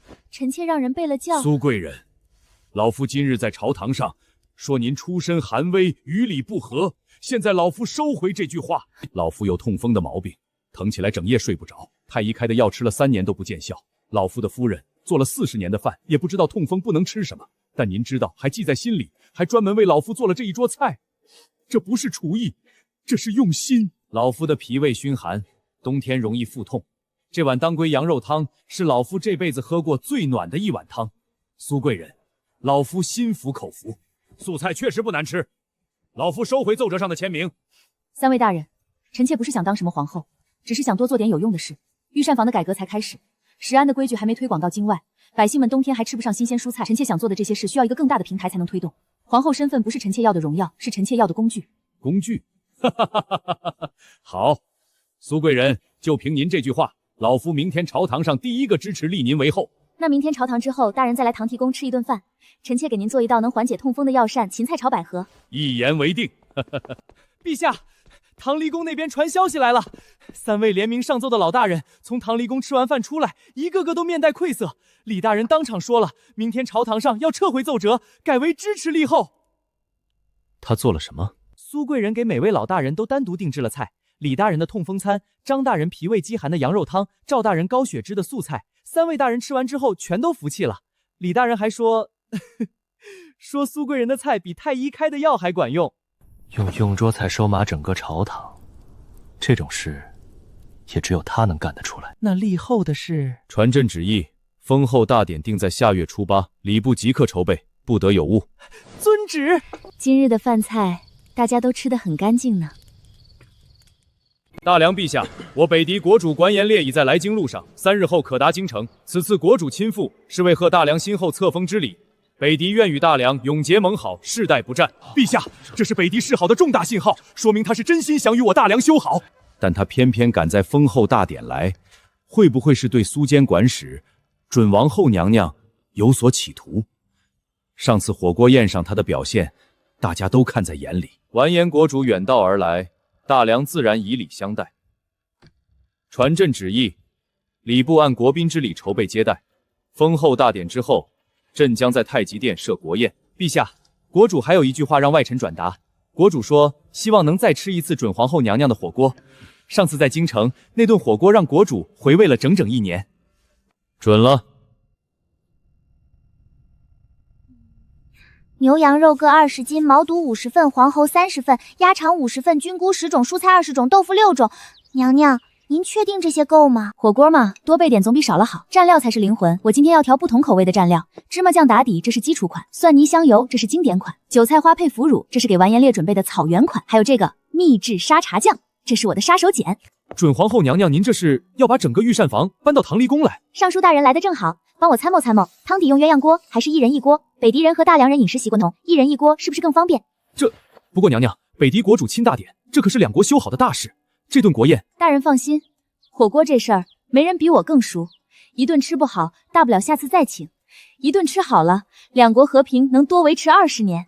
那就全仰仗娘娘了。陛下怎么来了？明天还要早朝，您该休息了。听说你在准备火锅国宴，给完颜烈准备了好几种蘸料，还有专门为他调的草原款。陛下是在吃醋吗？朕只是陈述事实。完颜烈上次在火锅宴上盯着你看的眼神，朕还记得。这次他千里迢迢来京城，名义上是贺封后大典，实际上他是来看火锅的。陛下，您觉得一个真正对臣妾有企图的男人，会千里迢迢跑过来只为吃一顿火锅吗？他要是真对我有意思，当初在猎场的时候就不会帮我们对付沈赫。一个把大梁当朋友的国主，不会因为一顿火锅就动什么不该动的心思。你给他调的那个草原蘸料，比朕的芝麻酱蘸料好吃吗？陛下，这是臣妾给完颜烈准备的6种蘸料，但是这第一口永远是您的。芝麻酱蘸料最好吃，告诉完颜烈，让他吃韭菜花的。遵命。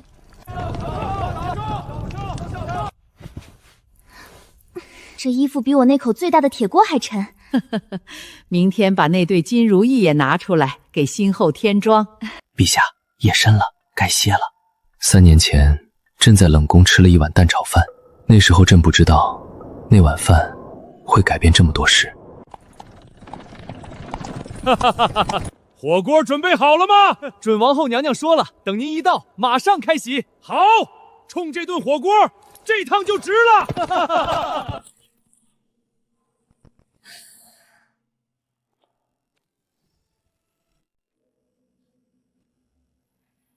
娘娘该进去了。这玩意儿比10口铁锅加起来还沉，古代的皇后每天穿这个不累吗？回头得跟皇上提个建议，凤袍能不能出个轻便版，日常穿的那种。奉天承运，皇帝诏曰：贵人苏轼德配天地，功在社稷，安边将于火锅。今册封为大梁皇后，母仪天下，钦此。重吗？比臣妾最大的铁锅还沉。皇后苏轼，朕之福星，大梁之幸。皇后千岁，千岁，千岁！陛下，老臣有话说。苏轼以厨艺媚上，没有世家根基。陛下立他为后，是坏了祖宗的规矩。老臣侍奉3朝，实不忍看到大梁礼制毁于一旦。老侯爷，您说臣妾以厨艺媚上，臣妾想问您一个问题：大典前陛下赐群臣有一道红烧肉，您吃了吗？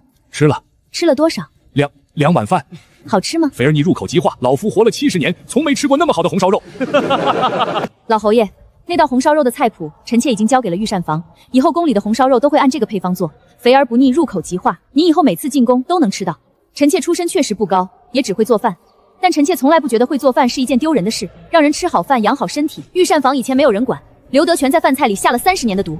如果那时候有人好好管一管，陛下的3位皇子也许不会夭折。老侯爷，你说皇后坏了祖宗的规矩，那朕问你，祖宗有没有规矩说御膳房可以没人管，可以被人在饭菜里下毒？朕选了苏轼为后，不是因为他的家世，不是因为他的容貌，是因为他是这后宫里唯一一个往饭菜里放真心的人。李成，从今日起，苏轼为朕的皇后，谁敢再以出身2字议论皇后，以抗旨论处。皇后千岁，千岁，千岁！皇后娘娘，这把刀是用草原上最硬的牛角打磨的，刀鞘上的绿松石是我母亲留下的嫁妆。在北狄，最好的刀要送给最尊贵的客人。您给北狄带来了10年和平，这把刀是我私人送给您的谢礼。好刀，这刀工切肉一定很顺手。我送宝刀，您想的却是切肉。皇后娘娘果然名不虚传。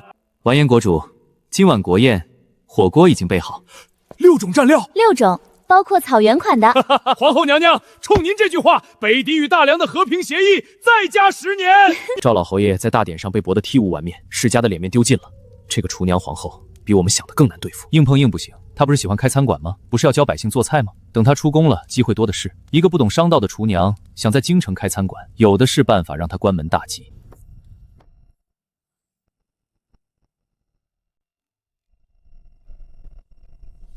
皇后娘娘，上次承德殿沟吃火锅，我就想说了，您这个一人一锅的法子，比我们草原上大锅乱炖强太多了。每个人自己涮，想吃什么涮什么，不用抢。这叫分餐制。干净卫生，还能照顾到每个人的口味。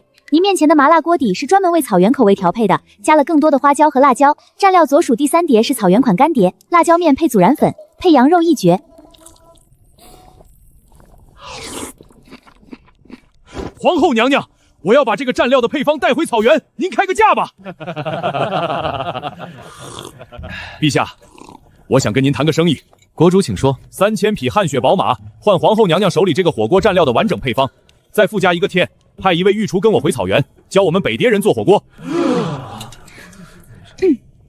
完颜国主，蘸料配方我可以无偿送给您，派厨师去草原教学，不需要用马换。免费？那怎么行？我们草原人有句老话，白拿的东西不值钱。所以我不要马，我想要上最好的牛羊肉和长期供竞权。以后北狄向大梁出口优质苗肉和奶酪，大梁向北狄出口茶叶、丝绸和火锅底料。皇后的提议就是朕的提议，国主意下如何？成交。北狄与大梁的和平协议，再加10年，边境互市，下个月就开。臣是不是该退休了？皇后娘娘，您知道吗？上次在承德殿吃完那顿火锅，我回到草原之后，让我的厨子试着做了好几次，肉是一样的肉，锅是一样的锅，就是做不出您那个味道。我一直在想，到底差在哪里？差在这里，火锅的灵魂不是锅底，是蘸料。锅底决定下限，蘸料决定上限。汤确实重要，但蘸料才是让人记住一顿火锅的关键。蘸料受骗了！皇后娘娘，等我回到草原，第一件事就是把那蘸料配方传给北狄的每一个厨子。韭菜花那碟是专门给你准备的，以后来京城就吃那碟。好，韭菜花就韭菜花，只要是皇后娘娘调的蘸料，韭菜花也是人间美味。这里，京城最好的地段，对面就是京城最大的酒楼醉仙楼。我已经让人把这个铺面买下来了，等苏轼出宫开他的百姓餐馆，我们就开一家跟他一模一样定位的店，就在他对面。醉仙楼那边已经通了气，他们老板跟我们餐饮世杰没那么容易，论人手、论货源、论熟客，拿什么跟我们斗？可是她现在毕竟是皇后，我们这样做会不会太过明显？谁说我们要跟皇后作对？我们只是正常做生意，她开餐厅，我们也开餐厅，公平竞争，合法合理。皇上就算知道了，也说不出什么公平竞争，他一定输。厨子只会做饭，商人知道怎么让对手活不下去。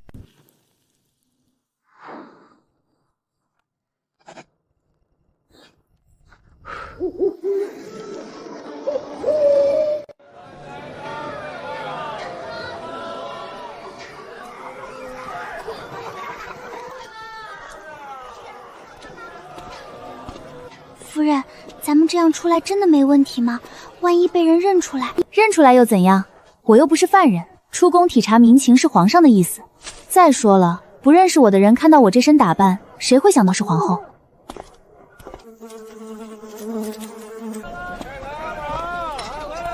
食材录制生熟不分，厨余未密封。问题不在食材贵贱，在于做的人有没有把这当成一回事。这里不错，面积适中，采光好，门口有足够的空间可以摆桌椅。翠儿，帮我把铺面老板约出来谈谈。夫人您看，这铺面位置至佳，内部格局方正，做什么生意都合适。老板，这铺面我要了，租金按您说的价，签3年的约，明天我来交定金。好嘞，夫人真是爽快人，我就给您留着了。这铺嘛，我家老爷出双倍租金，现在就要签。这位夫人先来的，3倍。你家老爷是做什么的？我家老爷做什么跟你没关系。这铺面我们要了，你另找别处吧。没关系，老板，这铺面你卖给他是你的自由。不过我想问一句，那位老爷是不是跟醉仙楼有关系？夫人，不瞒您说，刚才那个人是城南秦家的人，秦台别秦家是京城最大的粮商，醉仙楼就是秦家的产业。他们买下我这铺面，据说是要开一家对面面向不同的百姓的那种。面向保佑的平价餐馆，我刚想做什么，对面就来了一模一样的，这不是巧合，这是冲着我来的。娘娘，那个秦家明明就是故意跟您作对，您想开餐馆，他们就在您对面开一模一样的，还出3倍租金抢您的铺面，您怎么还笑得出来？急什么？商业竞争这种事，我最不怕的就正面硬刚。您不怕？秦家是京城最大的粮商，有钱有势有货源有渠道，在传统商业竞争里，他们确实占尽了优势，但他们有一个致命的弱点，他们不知道对手是谁。不，他们不知道一个穿越者脑子里装了多少现代商业套路，会员积分制、限时折扣、盲盒套餐、网红打卡、强试吃、引流外卖铺，这些概念在你们这个时代还没有人用过。秦家以为他们在跟我打商战，其实他们是在跟1000年后的商业文明打商战。夫人，您说的那些都是什么呀？别急，明天开始我教你。第一课，怎么让甘京城的百姓都心甘情愿的帮我们做广告，不用花1文钱，不花钱也能做广告。走吧，先回宫，我们重新找个铺面，不用对醉仙楼，不用最贵的地段，酒香不怕巷上。这句话搁我们那儿早就会逛的是。正确的说法是让巷子自己变成景点。秦家，城南那个秦家。朕让安卫去查查他们的底细。不用，陛下，臣妾想自己处理这件事。自己处理？家是京城最大的粮商，3代经营，财力雄厚，你一个人怎么跟他们斗？谁说我要斗了？他们开他们的餐馆，我开我的餐馆，公平竞争，各凭本事。但如果他们使阴招，臣妾会用正当的商业手段反击。陛下，您是皇帝，您出手打压一个商户，传出去对您的名声不好。但臣妾不一样，臣妾用一个普通餐馆老板的身份，在商场上赢他们，那就是堂堂正正。你需要什么？一块地，不用最繁华的地段，但要有足够大的厨房和院子。臣妾想在后院建一个大棚，冬天种菜用。另外，可能需要陛下借臣妾一点启动资金，臣妾手里那点俸禄不够足铺面。不是借，是投资。投资？朕投1万两，占你餐馆30%股份，年底分红。你说的公平竞争，各凭本事，朕也想看看朕的眼光到底准不准。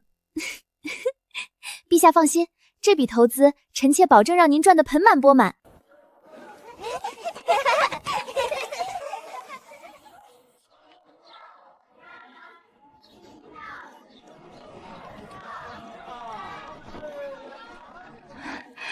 就是这里了，有人在盯着我。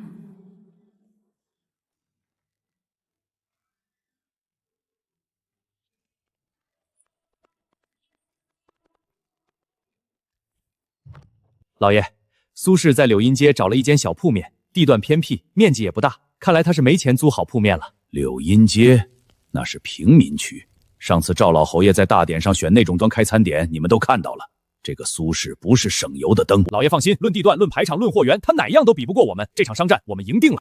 盯紧他的一举一动，随时向我汇报。秦家、醉仙楼、京城餐饮界的老狐狸们，你们以为开餐点就是比谁更有钱？错，开餐点是比谁更懂食客的心。明天开始饭土搭起来，冬天到了，我要让京城百姓在大雪天里吃上刚从地里摘出来的新鲜蔬菜。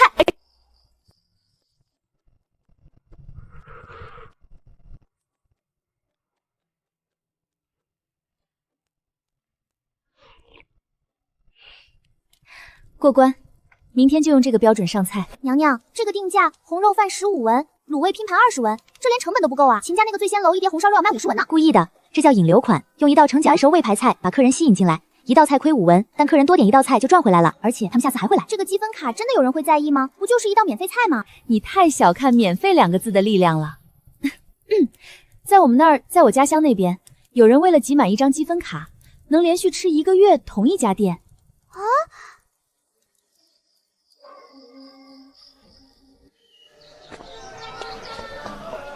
免费吃，真的假的？天底下还有这种好事？好吃，这卤味绝了，比醉仙楼的还香。再给我尝一块那个卤猪蹄，刚才没抢到。红烧肉饭15文，醉仙楼一盘红烧肉要50文，这家不会是用了坏肉吧？各位街坊邻居，好味馆今天开业，所有食材都是今早现买的新鲜货。这碗红烧肉饭是咱们的招牌菜，怕不好吃的，这肉炖的真烂，尝完再决定要不要进来吃饭。太好吃了，老板，来一碗红烧肉饭，我要卤味拼盘。这得排多久？闻着这香味儿，等再久也值。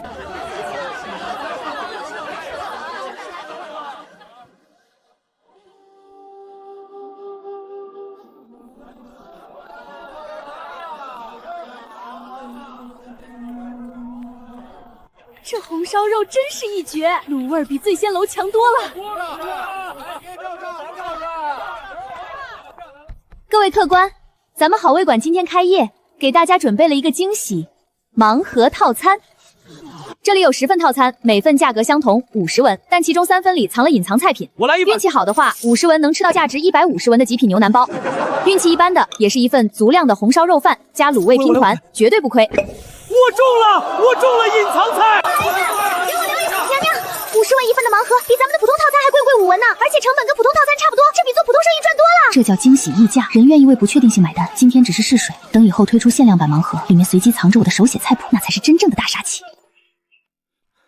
老爷，那个好味馆开业第1天，20张桌子全部坐满，门口还排了20-30人的队，排这么长的队，他搞了什么花样？还有免费吃，这个每消费满100文就盖1个章，集满10个章免费换一道招牌菜，还有这个盲盒套餐，同样的价格，随机能吃到隐藏菜品。他开业第1天，盲盒就被抢光了，免费试吃、积分换菜、盲盒，这些手段我们醉仙楼开了30年，从没见过。老爷，这个苏氏路子跟我们完全不一样，他好像更不在乎赚钱。红烧饭值5文，这价格连肉钱都不够。不再赚钱的人进来，积分卡把客人绑住，盲盒让客人觉得有意思。客人一旦习惯了去他那里吃饭，他不是不懂生意，他是太懂了。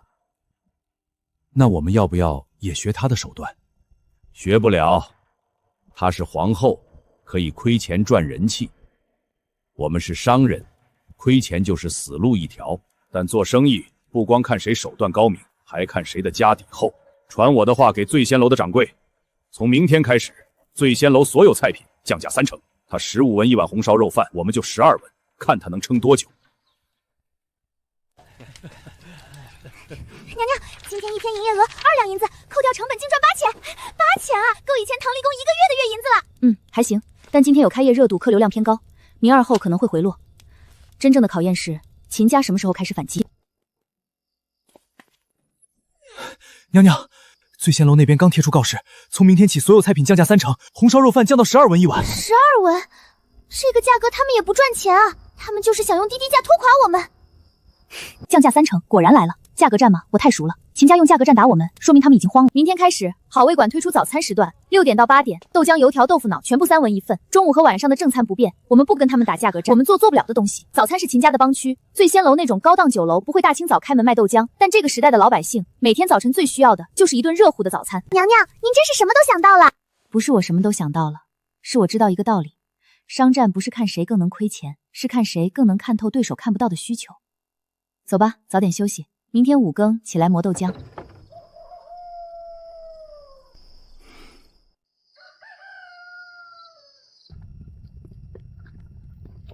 娘娘，您怎么起这么早？天还没亮呢。早餐6点开张，豆浆至少提前1个时辰开始磨，黄豆要泡足4个时辰，磨出来的豆浆才香。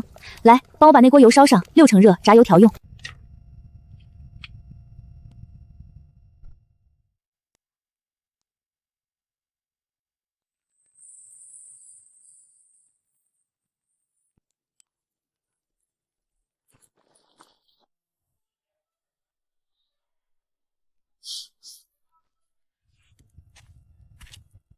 老板娘，你们这大清早的做啥呢？这么香！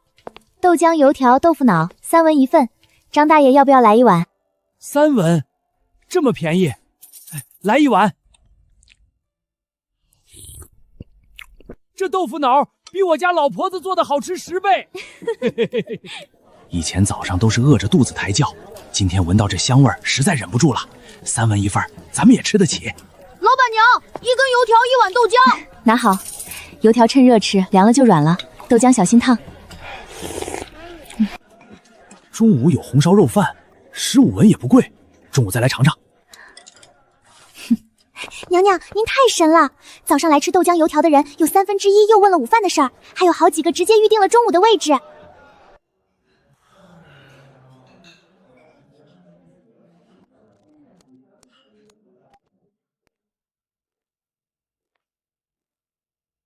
降价3成之后，客人怎么反倒更少了？老爷，降价之后，原来那些有钱的老主顾觉得掉档次，不愿意来了。他们说醉仙楼降价了，就跟普通饭馆一样了，请客没面子。而普通百姓虽然觉得便宜了，但好味馆那边、油馆那边又有积分盲盒，老又还出了餐，花样菜都往那边走了。我们2头都没乐着。老爷，要不我们也推出早餐，也搞积分卡。早餐要5更起来磨豆浆、炸油条。醉仙楼的大厨都是做山珍海味的，你让他们大清早起来炸油条，他们干不了。积分卡更别想了。好味馆是皇后开的，亏了有皇上兜底。我们学他搞积分，亏的是自己的银子。这个苏轼每一步都走在我们的空档上，价格战对他没用，因为他根本不是靠价格在跟我们竞争。你知道我这辈子最怕什么样的对手吗？不是有钱的，也不是有势的，是会改变规则的。我们秦家做了3代粮食生意，在京城餐饮界说一不二，靠的是什么？靠的是货源、渠道、老主顾口碑，这些都是我们积累了几十年的东西。但苏轼他根本不在我们这个赛道上竞争，他不是在跟我们抢客人，他是在创造新的客人。那我们还能赢吗？暂时不知道，但有一点可以肯定，再按老办法跟他斗，我们只会越输越惨。传话下去，醉仙楼恢复原价，价格战不打了，重新想别的办法。娘娘，今天早餐赚的不多，但来吃早餐的人有4成中午又回来吃了正餐，今天总营业额比昨天翻了1倍。醉仙楼那边呢？我让人打听了。醉仙楼今天中午只做了4桌，他们的掌柜下午去秦府了，脸色很难看。娘娘，秦家打价格战，结果把自己打趴下了。别高兴太早，秦家能做到京城首富不是靠运气，价格战失败了，他们会换别的办法，下一次出手不会再是正面硬，可能会用阴的。娘娘不好了，咱们明天要用的那批猪肉，供应商刚派人来说不卖给咱们了。什么？那家肉铺不是签了长期供货协议吗？怎么能说不卖就不卖？果然来了，价格战打不赢就断我食材供应链。秦家这一招够狠，但可惜他们不知道，我的大棚里第一批蔬菜今天好可以采摘了。至于肉，完颜烈走之前留下了北狄草原的牛羊肉供应渠道，秦家垄断了京城的菜市场，垄断不了草原。翠儿，明天一早跟我去大棚摘菜，中午的菜单改成大棚时蔬配草原羊肉火锅。秦家想断我的食材，我让他们看看什么叫降维打击。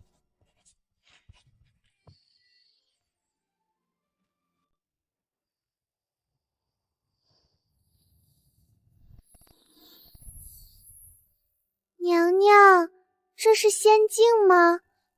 外面下着雪，里面怎么还能长出这么多菜？不是仙境，是科学。大棚的原理很简单，油不透光不封，太阳照进来把里面晒，热量散不出去，温度就比外面高很多。再加上发酵的稻草和枯叶持续发热，棚内温度能保持在能种菜的程度，水汽在棚内循环，连浇水都省了一半。您教的这个法子要是推广出去，全京城的百姓冬天都能吃上绿叶菜了。今天先摘这些黄瓜、番茄、生菜、菠菜，每样摘一筐，早市开张，让京城百姓看看，冬天也能吃到新鲜蔬菜。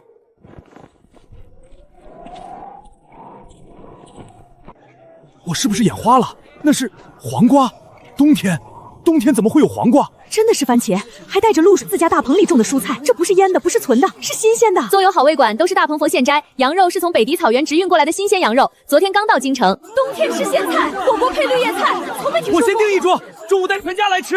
我也订，这辈子冬天还没吃过鲜黄瓜呢。好嘞，记下了。还有位子，几位的？领号的这边排队，不要挤，还有号。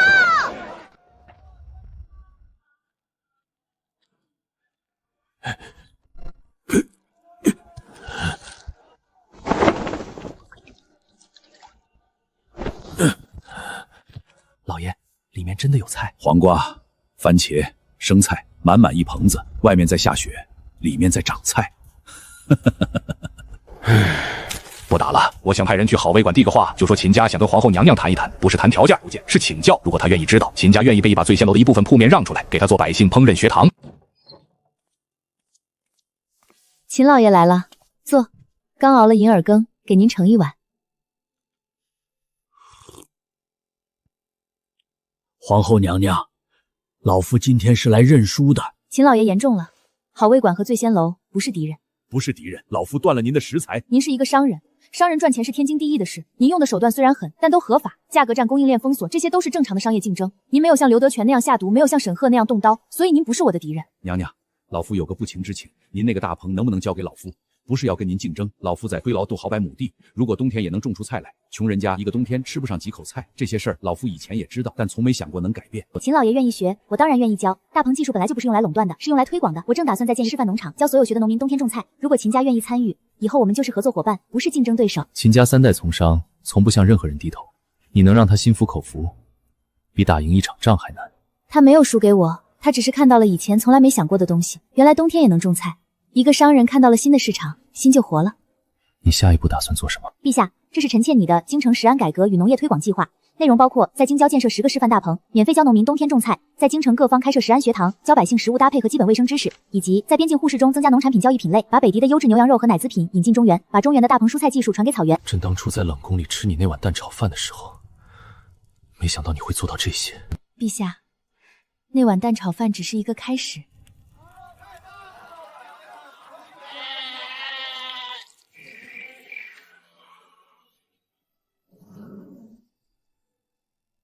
陛下，各位大人，臣妾自封后以来一直在思考一件事：大梁的百姓京城且有地窖存菜，但北方边境的百姓一个冬天只能靠腌菜和干粮度日，缺乏新鲜蔬菜，导致脾胃疾病、嘴角开烂、小儿夜盲，这些都不是大病，却年年夺走无数百姓的健康。臣妾在京郊建成的大棚已经证明了冬种菜的可行性。臣妾提议将大棚技术向全国推广，在北境各州府建设示范农场，同时与北狄开通农产品互市，大梁向北狄输出大棚技术和蔬菜种子，北狄向大梁输出优质牛羊肉奶制品。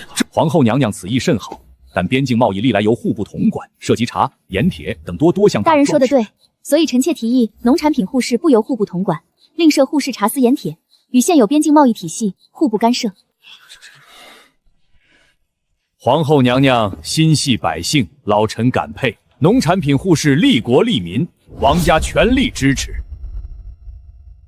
今天朝堂上的事，各位都看到了。苏皇要在边境开通农产品互市，还说与现有贸易体互不干涉，听起来客气，实际上是釜底抽薪。他今天切走的是农产品，明天就能切走茶叶，后天就能切走丝绸。我们王护士、郑卢3家在边境经营了近100年的根基就一文不值了。一个厨子出身的皇后，她凭什么？坐下，发火没用，家用毒，结果满门抄斩；秦家打商战，结果拱手认输，我们都不能走。那王老的意思是，他最厉害的地方不是他的厨艺，也不是他的大棚，是人心。老百姓喜欢他，朝臣感激他，皇上和太后信任他。我们要对付他，不能用刀，不能用毒，不能用钱，要用嘴。流言，没有根据的流言，最毒的流言，能在坊间传得最快的流言，让人开始怀疑他的过去，揣测他的手段。不需要证据，只需要足够多的人在背后嚼舌根。人心一旦散了，他做再多好事也没用。听说了吗？皇后娘娘那个大棚蔬菜，皇后爷亲手里的本事啊！那个好用果龙馆，声音那么洪亮，你以为真是因为菜好吃？你们知不知道皇后娘娘入宫做什么的？不是官宦人家的女儿，也不是厨子，有人说是青楼里出来的，不然他们怎么可能短短会就从冷宫起飞蹦成皇后？这个美丽的脸蛋，大棚的女德性肯定是妖术。家主，如今京城里的流言已经传得沸沸扬扬，街头巷尾无人不知，无人不晓啊！苏皇后，你收服了沈家，打赢了秦家，但你能堵得住这京城里几万张嘴吗？陛下，近日京城各处出现大量针对皇后娘娘的流言，内容不堪木耳。有说大棚技术是从老农手里抢来的，有好味馆在菜里加东西让食客上瘾的，甚至还有说娘娘入宫前出身不正的。查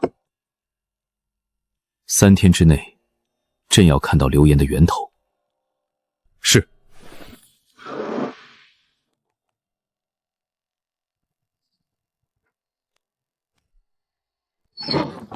娘娘，外面那些人，他们在说您的大棚是抢来的，说好味馆的菜里加了药，还说您，他们怎么能这样？您做了这么多好事，他们为什么要这样造谣？翠儿，你知道流言最怕什么吗？流言最怕透明。他们说我抢了老农的技术，那就把所有参与大棚建设的菜农请到好味馆来，让他们自己说。他们说我在菜里加药，那就把好味馆的后厨权限都开放，任何人都可以进来参观。他们说我出身不深，整个皇宫都知道。我从冷宫里端出1蛋炒饭开始，每一步都有据可查，有人可证。所以娘娘有办法。他们以为流言能打倒我，但他们不知道，在信息透明的时代，流言的寿命最短。而我要做的就是把信息透明这个概念提前1000年带到这个世界。好味馆从明天透明，账本全公开，所有食材的来源都贴在后墙上，让每一个进店的客人都能看到。他们造谣，我就用透明回击。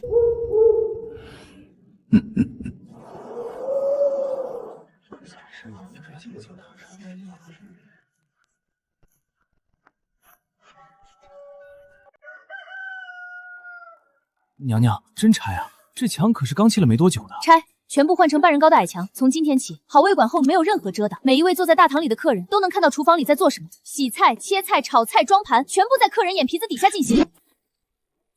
娘娘，昨天那些流言传得最凶的时候，奴婢真怕好味馆会开不下去，没想到您一天就想出了这么绝的招。流言的本质是信息不对称，别人看不到厨房里发生了什么，所以造谣的人想怎么编就怎么编。一旦我把厨房完全打开，所有操作都在阳光下，谣言就不攻自破了。猪五花肉来源城东张屠户，进价每斤20文，入库金晨卯时保质2日。青菜来源好味馆后院大棚，今晨现摘。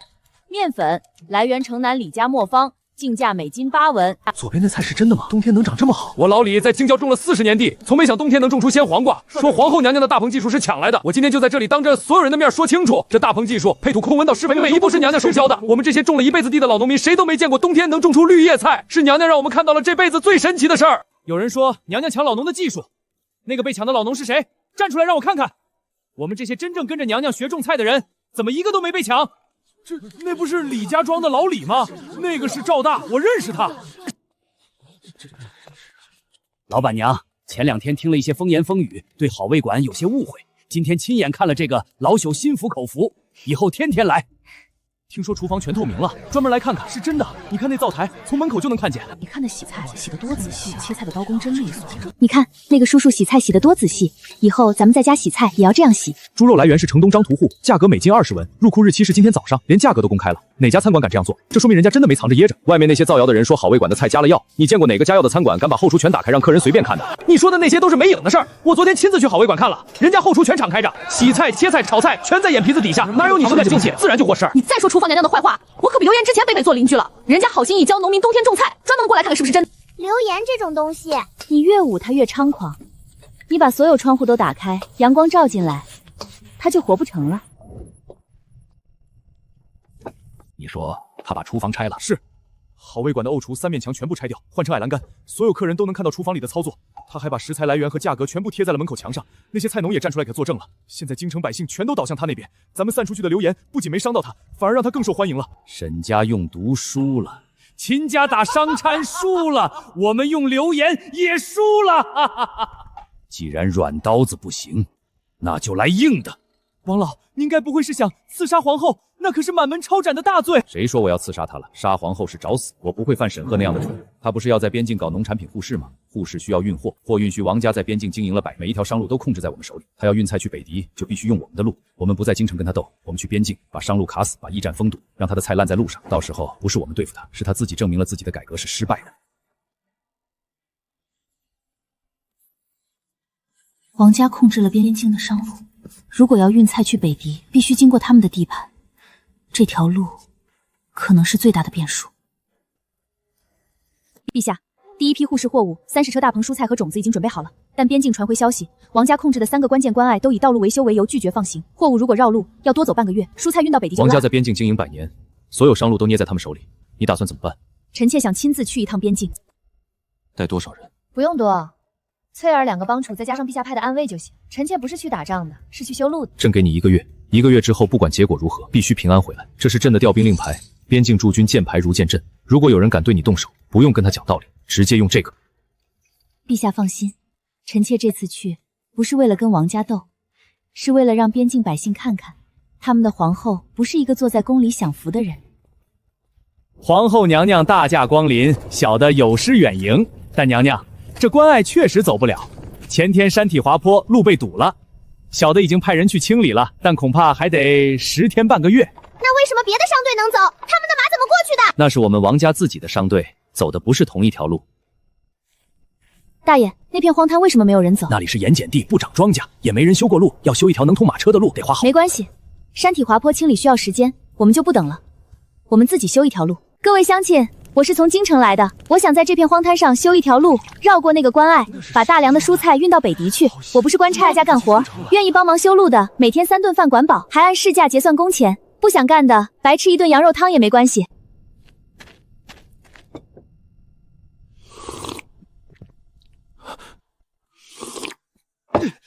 这路我修。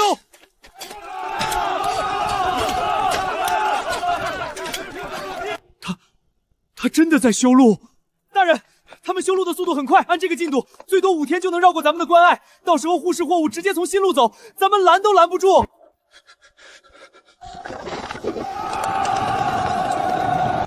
沈家、秦家，现在轮到王家了。我们以为他只会在厨房里做饭，结果他跑到边境去修路。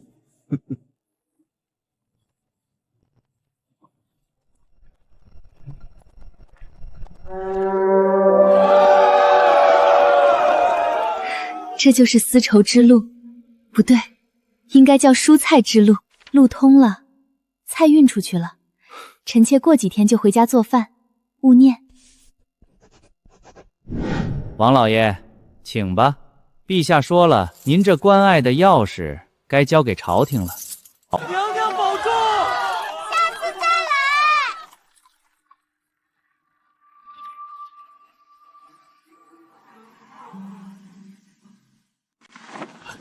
这迎接谁？听说是皇后娘娘回来了。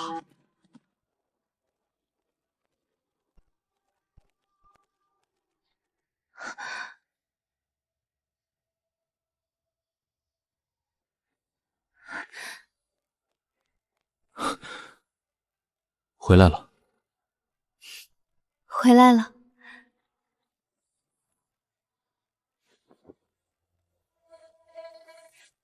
皇后为护士之事亲赴边境，风餐露宿，修路开道。第一批护士蔬菜已顺利运抵北狄。完颜烈亲笔回信，北狄愿与大梁永结盟好，护士每月1开。陛下，您不知道那个王家管事站在关隘门口那个表情，娘娘路坏了走不了。结果我一说我们自己修路，他的脸直接僵住了。估计他这辈子没见过哪个皇后会扛着水绑铁锹修路。你还扛铁锹了？扛了，不过只扛了半天，后来被修路的百姓抢走了。他们说皇后不能干粗活，但他们不知道我在冷宫里劈柴生火的时候，比扛铁锹累多了。最绝的是，我在修路的地方支了口大锅炖羊肉汤，那些百姓一开始是冲着羊肉汤来的，做完之后全都起袖子帮忙修路。6天，就6天，一条绕过王家所有关隘的新路就修好了。陛下，老百姓真的很简单，你对他们好1分，他们能回报你10分。你看皇上的嘴角是不是在笑？别乱看，皇上笑不笑不是我们该议论的。可是他在笑哎，从城门到现在一直在笑。我伺候娘娘这么久，从没见过皇上笑这么多次。确实，天可能要下红雨了。你这孩子才出去半个月，手都糙了。边境风沙大，你也不多带点润肤的高里值。臣妾在修路工地上做饭，顾不上这些。哀家在这宫里待了大半辈子，从没见过哪个皇后亲自跑到边境去修路。你倒好，听说皇上亲自去城门接你了。是，臣妾也不知道陛下会来。他以前对沈氏从没有过这样的举动，别说城门迎接了，连养仙的门口都很少让他进。丫头，皇上是真把你放在心上了，你也要把他放在心上，别光顾着修路开餐点，后宫也是你的家。臣妾明白，这次回来，臣妾想多陪陪陛下。边境的事已经上了轨距，沪市每月一开，有大棚技术和北狄的牛羊肉供应，以后京城百姓的餐桌会越来越丰富。臣妾在边境看到那些百姓喝羊肉汤时的表情，就觉得什么都值了。你变了，刚进宫的时候，你只想着怎么活下去，现在在想着怎么让所有人活得更好。大概是被人爱着，所以也想爱更多人吧。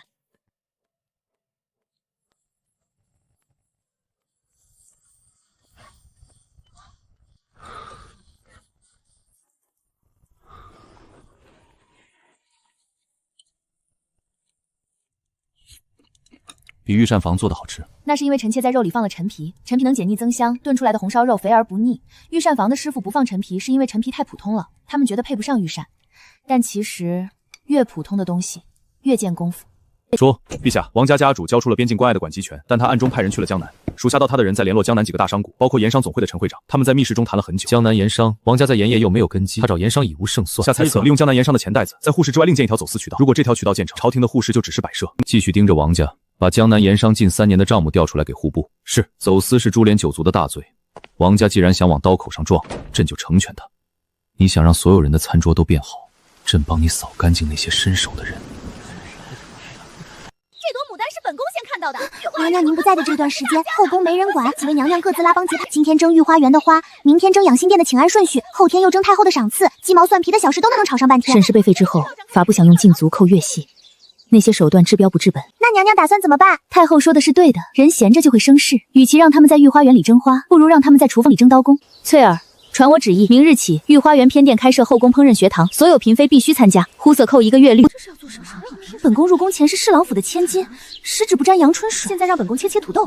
就是，今天是后宫娘娘自己是厨子出身，就以为人人都该会做饭的。刀工基础，每个人面前有1块土豆，我的要求是切成丝，粗细要均匀，越细越好。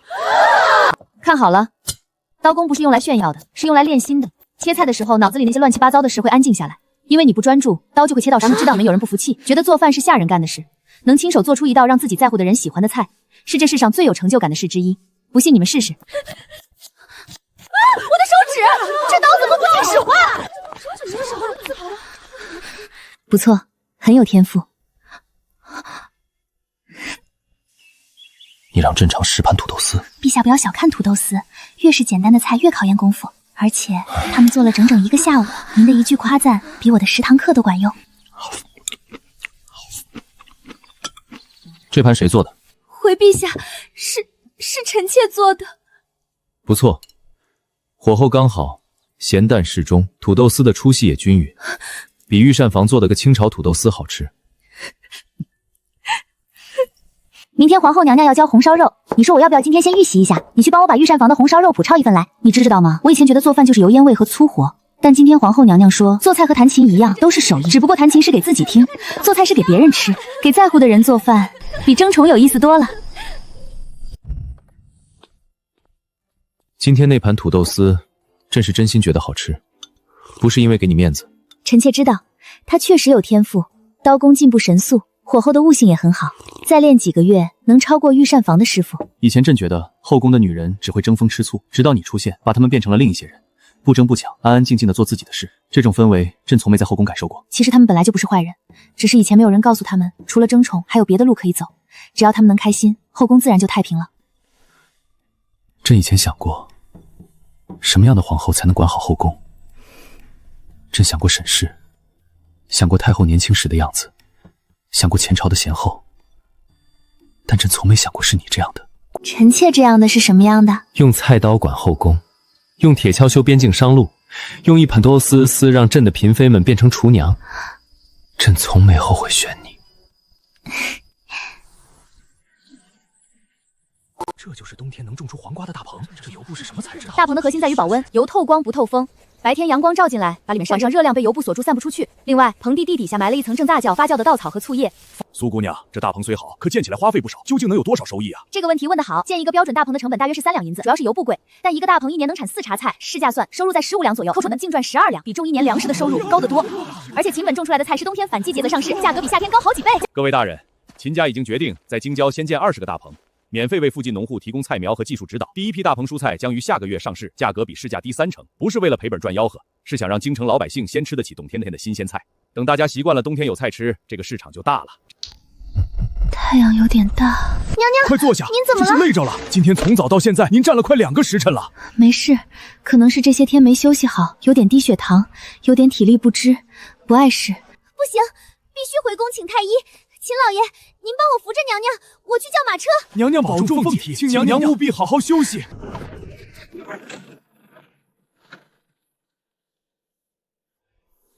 真的没事。娘娘您别动，太医马上就到了。太医这边。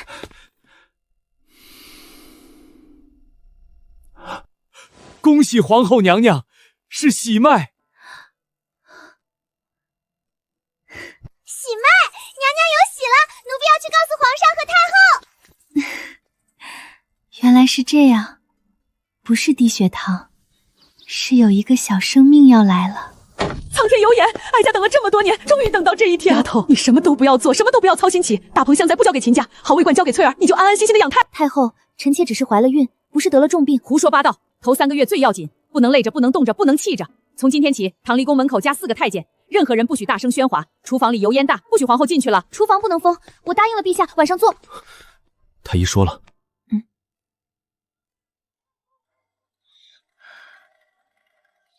陛下，您在发抖。朕不是发抖，是怕。太医说你的脉象有些虚，是前段时间太累了。从现在起，不修路了，不推管大棚了，不管护士了，你只管养好身体。朝堂上的事，朕来处理。你做的事，朕帮你做。陛下，臣妾只是怀了孕，您把我当成什么了？朕的皇后，朕的命，朕的一切。王老，您在京城输了，在边境也输了，现在皇上有暗卫盯着您，边境关隘也被朝廷收回了，您拿什么跟我合作？陈会长，还是颠的翠，你们沈家和这与傅家有私的烟帖，如果这本的下场落到皇上的暗战之后，不会下不来。陈会长，别急，我要的很简单，用你的钱和渠道，在江南另建一条走私通道，护市由朝廷管，走私由我们管，利润3期开，你7我3，事成之后，这本账册原物奉还。你要我做什么？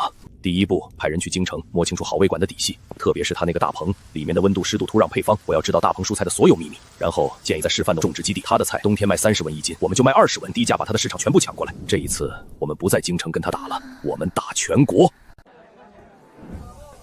娘娘，羊奶要趁热喝。娘娘，门口那个穿灰衣服的，他已经连续3天来吃饭了，每次都点同样的菜，但他吃饭的时候一直盯着厨房看，还问过伙计后院的菜是从哪儿进的。大棚那边呢？有没有人打听？有，老李昨天跟我说，有个外地口音的商人在大棚附近转悠，还问老李能不能进去参观。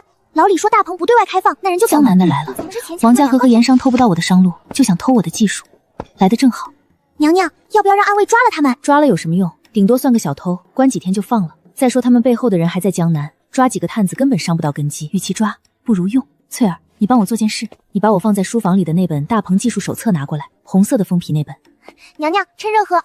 娘娘，这手册是真的吗？半真半假，真的部分都是公开信息，比如大棚的骨架结构、油布的选购标准；假的部分埋了3处关键的地雷。你看这里，土壤发酵的温度，我写的真正的是最佳温度是20到25度。如果有人按照35度去发酵，稻草会烧坏，整个大棚的菜根都会被烫死。还有这里，油布棚顶的倾斜角度，我写的是水平铺设，必须向南倾斜15度，才能最大化冬天的日照。水平铺设的大棚，光照不足，菜长不好。最关键的在这里，病虫害防治，我写的是用石灰水喷洒，但实际上石灰水是碱性的，对黄瓜和番茄的叶片有腐蚀作用。真正应该用的是草木灰水。这3处地雷埋的都很隐蔽，但如果手照着手册上的方法去建大棚，3个月后他们会发现自己种的菜全部死光。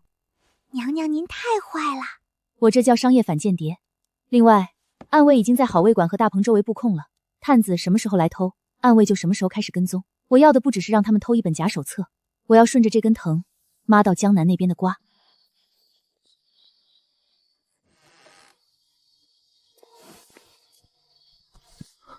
找到了，温度、土壤、结构全部都在这里，用一一仔细遮盖好。很好，这本手册你明天一早就带回江南，告诉陈会长，京城这边的情报已经到手，3个月之内，江南会建成50个大棚，规模是苏氏的10倍。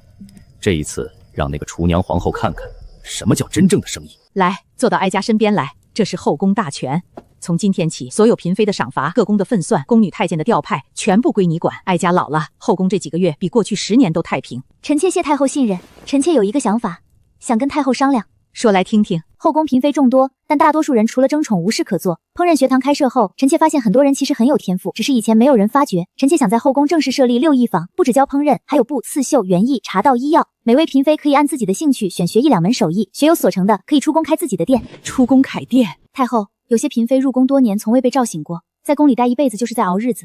与其让他们在后宫熬到白头，不如给他们另一条路，凭手艺出宫自立。当然，去留全凭自愿，不愿意出宫的，留在后宫教新人也是一份事业。按你说的办，哀家给你撑着。陛下，皇后的计划已经启动。会议探子拿走了假手册，我们的人一路跟踪到城南客栈。客栈里接应的人叫钱四，是江南盐商总会陈会长的心腹。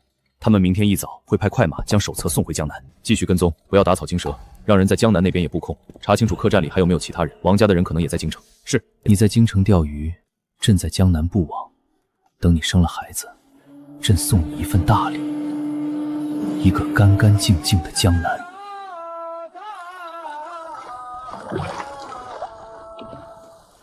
陈老爷，您给我的那本手册上说的温度35度，我用稻草发酵到35度，结果菜根全被烫死了。我种了40年地，从没见过这么折腾的。这大棚技术到底是哪个骗子写的？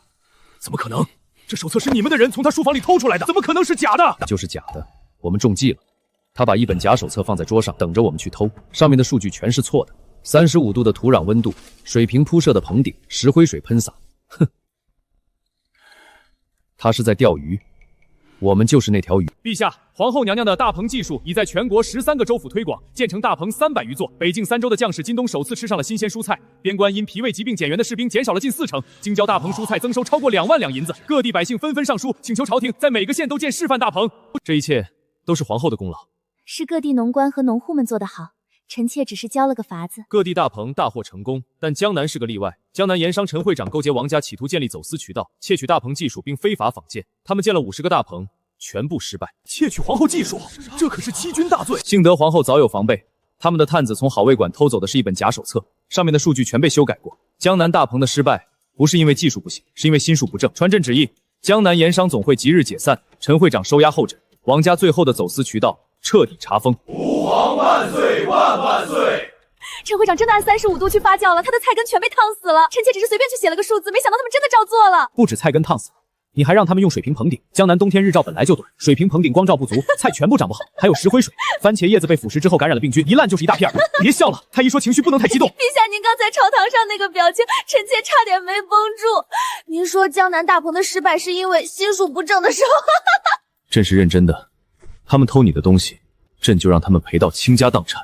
但你现在不是一个人了，别笑了，孩子在肚子里踢你了怎么办？他在踢，大概是听到他父皇在朝堂上威风凛凛，也想凑个热闹。等他出生，朕把江南给他。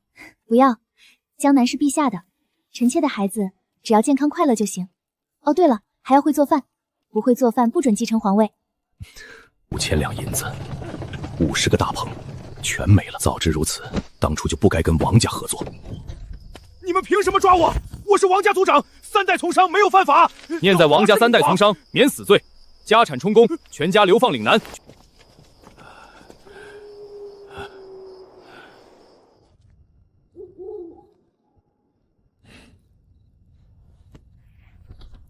辛苦你了。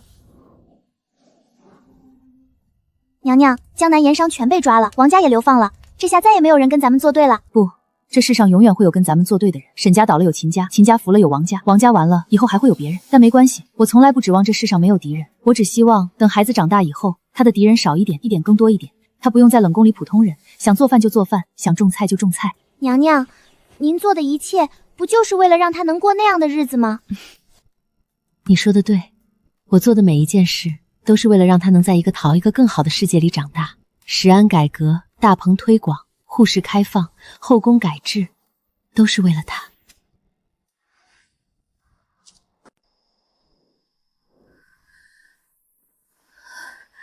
翠儿，去叫产婆。娘，你要生了！传太医，叫产婆！皇后娘娘要生了！产婆到了没有？太医呢？回太后，产婆已经在里面了，太医在偏殿候着。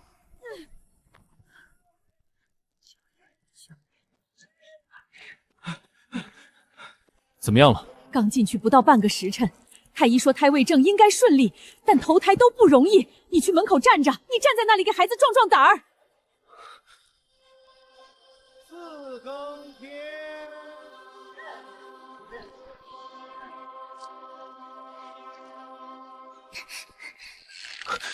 里面怎么样？产婆说进程正常，但娘娘疼得厉害。不过娘娘在阵痛间隙还在问红糖水熬好了没有，说生完想喝红糖鸡蛋水。这丫头，哀家在这里急得念经，她倒好在里面惦记红糖鸡蛋水。皇上，这孩子随他，以后肯定也是个爱吃的。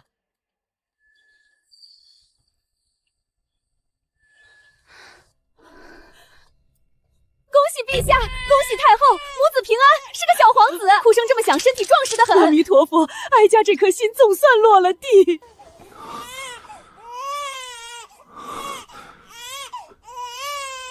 朕有儿子了。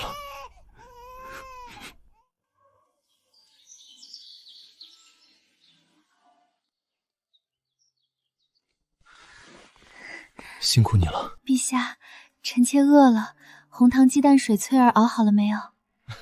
红糖鸡蛋水，现在端过来。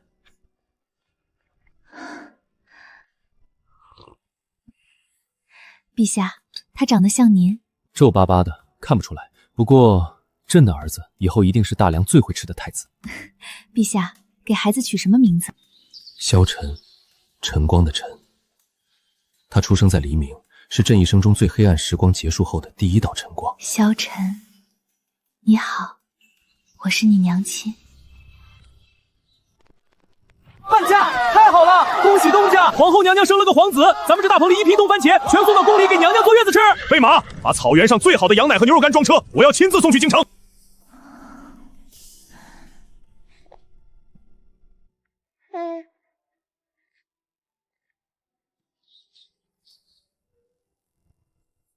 娘娘，太后说了，坐月子要满40天才能下厨房，您这才刚满月，不行。太后说了，月子里碰冷水会落下病根，闻油烟会头晕。我也就炒一个菜，一个番茄炒蛋，5分钟就好。而且我是皇后，我命令你让开。您就是砍了奴婢的头，奴婢也不敢让您进厨房。太后和皇上都下了死命令。让开吧。陛下，堵得住1个月，堵不住一辈子。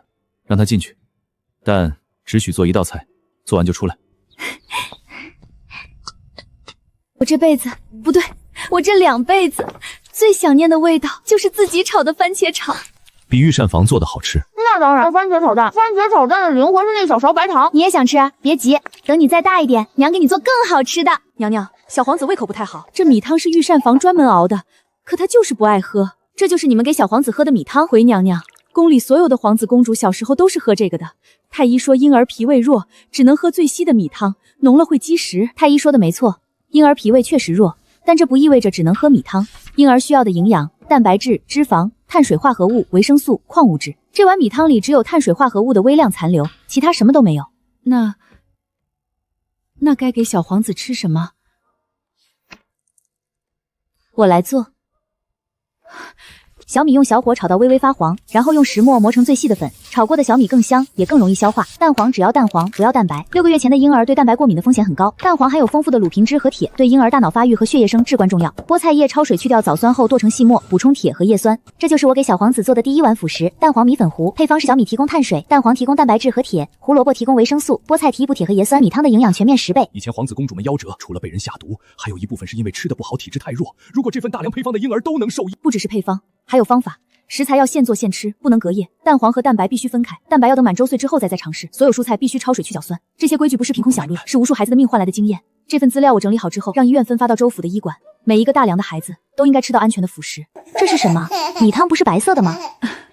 太后，这是臣妾给小皇子做的辅食蛋黄米粉糊，里面加了小米粉、蛋黄、胡萝卜泥和菠菜末，比米汤有营养。胡萝卜、菠菜，这么小的孩子怎么能吃这些？太医说了，婴儿只能喝米汤。你这当娘的心也太大了。太后您看，他不是不爱吃，是之前没吃到过好东西。哀家3个孩子喝米汤长大，从没想过米汤之外还有这些东西。你这个娘比哀家会当，以后小皇子的辅食按你说的做，哀家不拦着。你以前说有毒的不只是毒药，不会吃饭也会害人，朕当时以为你在说大人，没想到你连婴儿的饭都想。陛下，臣妾在整理太院档案的时候发现，大量婴儿夭折的比例即使在宫里也接近30%。除了被刘德全下毒的那些，更多的死因是脾胃虚弱、消化不良、营养不良。说白了就是吃的问题。米汤喝不饱，母乳不够的时候，婴儿饿得哭，乳母们不知道还能喂什么，只能喂更稀的米汤，越喂越虚，越虚越喂，最后孩子就没了。臣妾想让全大梁的孩子都能吃到好的辅食，不只是皇子，是所有孩子。朕准了，明天让太医院牵头，把你这套婴儿辅食配方编成小册子，发到各州府，名字就叫苏氏育儿食方。用臣妾的名字命名？怎么，修路署叫苏氏护士通道，京城百姓私下里管你的大棚叫苏氏温室，好卫馆门口那块招牌也是你提的，再多一本苏氏育儿食方有什么不好意思的？这是你该得的，以后大梁每一个健康长大的孩子都会记住你的名字。他昨晚说再写一份小折子，这叫小？陛下，各位大人，臣妾入宫以来，从冷宫里的一碗蛋正饭开始，到今天苏氏育子食方推广至各州府，历经3年。这3年中，臣妾经手过大大小小几十起食安事件。刘德全中妾在御膳房下毒30年，沈赫在京城水井投毒，沈家在边境用毒药控制叛军，这些是有人故意投毒，但更多的食安问题不是有人下毒，是不知道什么能吃什么不能吃。京城百姓吃了没煮熟的豆角，上吐下泻；边关将士因为长期缺乏新鲜蔬菜得了夜盲症；新生儿因为只喝米汤营养不良夭折。这些不是毒药，是知识的贫瘠。臣妾提议在各州府设立食安巡检司，由太医院和各州府医官联合组建，职责有3：其一，所有市场上流通的食材实行来源登记制度，出了问题能追溯到人；其二，所有餐馆和食部实行流量制度，每一道食材一道菜，流量3天，测菜复炸；其三，各地医馆必须备有食安常识手册，免费向百姓发放。皇后娘娘甚好，但设立巡检司需要大量经费，人员、场地、设备每一项都是不小的开销。臣妾算过，一个中等州府的巡检司年费约为白银2000两，但每年因食安问题导致的医疗支出、劳动力损失和儿童夭折造成的损失是这个数字的10倍以上。这不是花钱，是省钱。娘娘算得清楚，老臣附议。娘娘，臣在太医院40年，编过无数医书样典，从没有一本医书像这本食方这样贴近百姓。这本手册里的内容不是给大夫看的，是给每一个普通母亲看的。文字浅显，配方简单，食材都是寻常人家能买到的东西。臣愿意带队去各州府培训医官，把这套食方传下去。院使大人，这一礼不是皇后对臣子的礼，是一个母亲对您替天下孩子奔波的感激。这套食方不是我想出来的，是无数孩子的命换来的，请您务必让每一个拿到这本手册的医官都把里面的内容讲给当地的产妇听，不识字的就用嘴讲，记不住的就画成图，要让最穷的人家、最偏僻的山村都知道怎么给孩子喂饭。木勺不能吃，不球可以咬。等你再大一点，娘教你拿勺子，左手的勺子喝汤，右手的筷子夹菜。先从番茄炒蛋开始学。这个是番茄，红色的，圆圆的，酸酸甜甜的。番茄炒蛋是娘最拿手的菜，以后你也要学会。朕批了4个时辰的奏折，肩膀都僵了。让随行太监给您按按。朕还没用晚膳。御膳房没给您送。算了，你忙你的。不会吧，连自己儿子的醋都吃？陛下，您是在跟臣子吃醋吗？朕没有，他是朕的儿子，朕怎么可能吃他的醋？陛下，您下巴都绷出棱角了。臣妾刚入宫的时候，您就是这样，嘴上说没事儿，下巴比石头还硬。朕只是饿了。正好，臣妾也饿了。他们爸妈在这闹别扭，小的那个睡着了。走，给您做一碗鸡汤底，薄皮大馅儿，只放葱花和香菜。您不爱吃香菜，臣妾记得加2个蛋。遵命。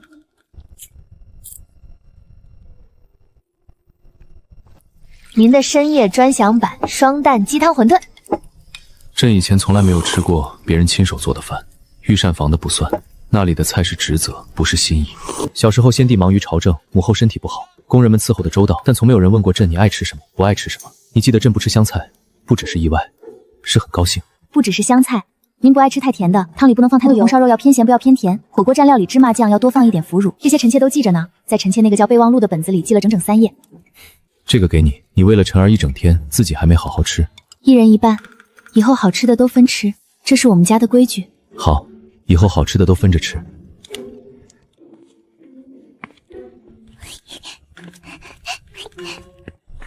2更天，陛下，关于食安巡检司的事，各州府反馈回来了，大部分州府积极响应，但西南几个偏远州府回复较慢，特别是滇州。滇州的知府在回函中提了一句，说滇州山高路远，食材流通渠道与中原截然不同，京城的食安规矩未必适用。滇州是滇州地处西南边陲，多山多雨，食材以野生菌类和山货为主，每年雨季都有百姓因误食毒菌而死。他们对食安巡检司不是抵触，是真的觉得京城的规矩管不到深山。这件事先别告诉皇后，她刚忙完育儿食方的推广，朕来想办法。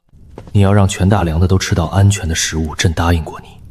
但有些地方，光靠食安规矩管不到，需要派人亲自去。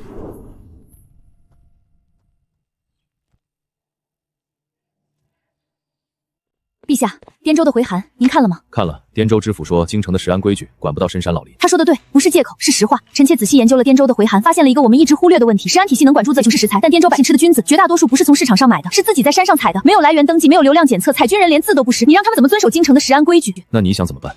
臣妾想去滇州。臣妾在书里读到过，滇州雨季盛产上百种野生菌，其中可食用的只有不到40种，其余60多种都有不同程度的毒，性轻则腹泻呕吐，重则肝肾衰竭而死。但偏偏毒菌和用食用鱼长的极像，有些甚至混长在同一片山坡上。当地百姓的鉴别方法靠的是祖辈口耳相传，有些法子是对的，有些是错的，错一次就可能丢一条命。臣妾在太医院翻遍了所有毒物档案，关于滇州毒菌的记录只有寥寥几页，没有人系统的研究过哪些菌有毒，毒素是什么，中毒后该怎么急救。如果臣妾不去亲眼看看，就永远编不出来。图鉴编不出来，滇州百姓就只继续靠祖传的经验去赌，赌赢了吃顿好的，赌输了丢条命。朕陪你去。陛下一走，朝政怎么办？太后监国辅政，朕以前亲征北狄一走就是3个月，朝廷运转没问题。再说了，你要去滇州，晨儿怎么办？把她留在宫里，你自己去，我们一家3口一起去。你采菌子画图鉴，朕带晨儿在山脚下等你，就当出趟远门。你入宫以来从没出过京城，除了修路那次不算，那是去干活的。这次也是去干活的。干活之余，也看看外面的山和州之尺。滇州山高路远，朕不放心你一个人去，一起去，就这么定了。你们说什么？带着半岁的孩子去滇州？那地方瘴气弥漫，山路险阻，你们是要把哀家急死吗？母后，滇州的事关乎每年几百条人命，皇后要编毒菌图鉴，朕不拦她，但她一个人去，朕不放心，所以……丫头，你刚生完孩子才多久？身体还没完全恢复就往气里钻，你不要命了？太后，臣妾只是去画图节，在山上采菌子的是当地百姓，臣妾只负责辨认和记录，不会有危险。你上次说不会有危险，结果在猎场被人追杀了整整1夜。你上次说不会有危险，结果在太极殿差点被毒香熏死。你哪次说不会有危险是真的没危险？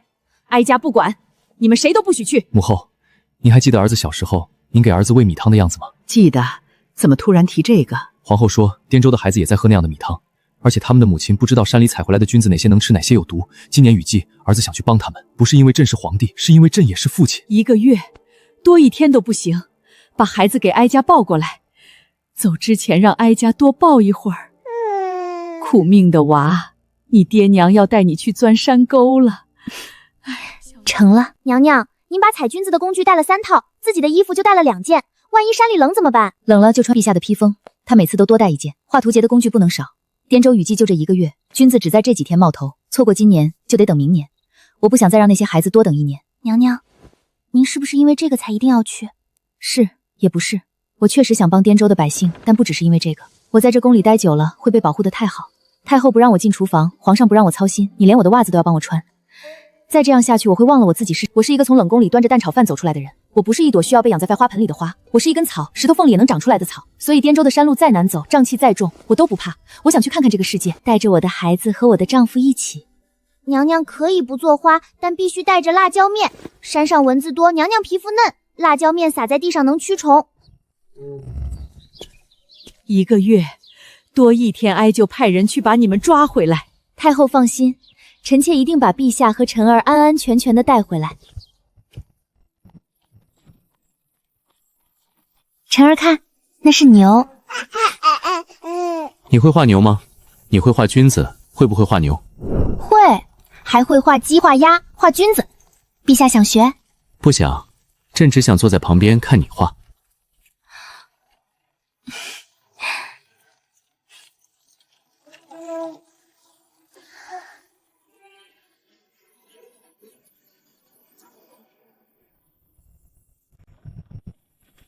臣滇州知府周文正恭迎陛下、皇后娘娘。臣不知陛下和娘娘亲临，准备仓促。起来吧，皇后此次来滇州是为山里情况的当地人做向导，食宿从简。周大人不用担心，我在京城修过路，扛过铁锹，走路没问题。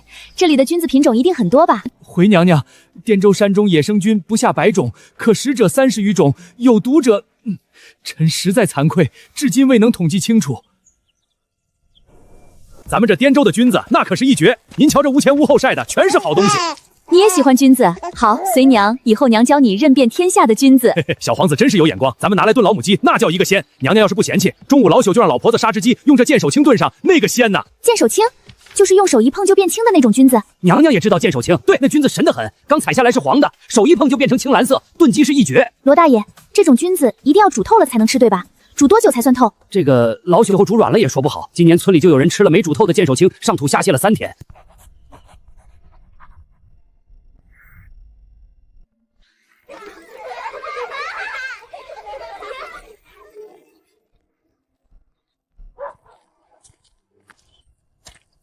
这位是山脚那边的赵奶奶。今年雨季刚开始的时候，他儿子上山采了一筐菌子回来，全家人吃了之后，5口人只剩他一个。他那天正好去镇上赶集，回来的时候一家人已经……奶奶，您儿子采的是什么菌子？您知道吗？不知道，他以前也采那些菌子，从来没出过事。那天不知道是哪一朵出了问题，我就出门赶了个集，回来的时候……今天那个老奶奶，你回来之后一句话都没提，手会不会累？不提是因为没什么好说的。我没办法让他死去的家人复活，也没办法用任何话。手会不累？他抱着的旧衣服味道是他孙子的，那种味留不了一辈子，但他会记一辈子。我能做的就是让下一个老奶奶不用抱着孙子的衣服哭。这些话不只画了君子，还画了君子旁边的人。陛下，臣妾画图鉴的时候在想，如果每朵毒菌旁边都画一个真实的人，看图的人就会觉得这朵菌子不是跟自己无关的东西，他可能会毒死自己的父亲、孩子、奶奶，这样他就会花时间去看去记，而不是像看官府发的告示那样扫一眼就过去了。明天朕跟你一起进山。那晨儿怎么办？让翠儿和暗卫轮流带。朕以前在猎场待了那么多天都没事，带半天也没问题。再说了，朕也想认认这些菌子，以后回京城好卫官的菜单上可以加一道滇州菌子火锅，朕来试菜。娘娘，那边有一种菌子，老朽从没见过，今年第一回见到这种，长得鸡枞特别像，但菌节是红色的。鸡枞的菌节是白色的，菌柄基部有甲根。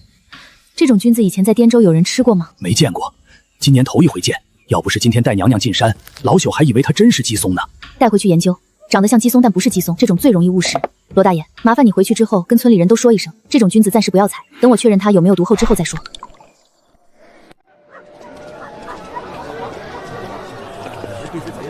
老板，这菌子怎么卖？那个不单卖，有人订了。订了？谁订的？这菌子有毒，你知道吗？娘，城里有个老板专收毒菌，给的价食用菌还高，你买不买？不买别耽误我做生意。娘娘，不止他一家，集市上有3、4个菌子摊，都有人在收毒菌。收菌子的人穿一样的蓝布衣服，口音不是当地人，他们专收毒菌，价格比食用菊高出2倍。有些穷人家专门上山采毒菌卖给他们，比采食用菊赚得多。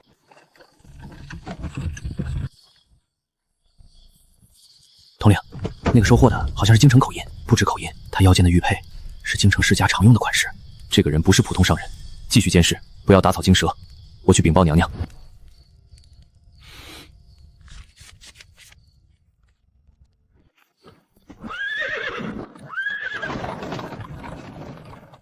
暗卫奉旨办案，所有人和货全部拿下。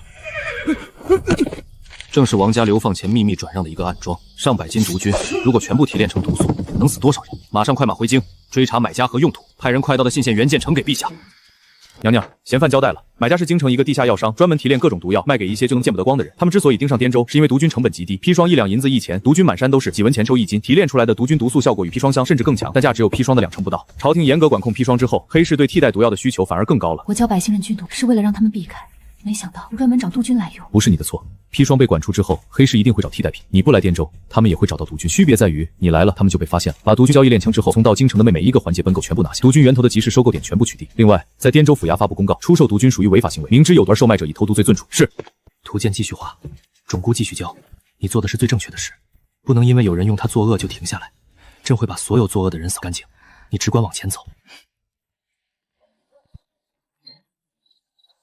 晨儿，娘今天发现了一件很难过的事，忙做了毒菌图鉴想救人，却有人加毒菌去害人。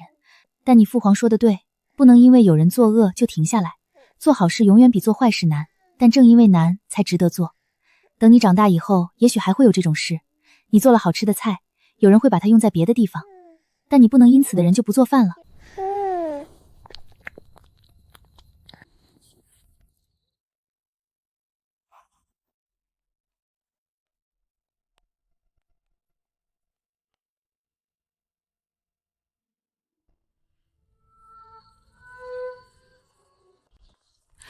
后慢点儿，真的瘦了。哀家就说不能带孩子去滇州那种地方，你怎么带的孩子？脸都晒黑了。母后，他在滇中公会学会走路了。黑市阴天在外面跑，老罗家院子里的泥地，他一天摔8跤，爬起来继续追母鸡。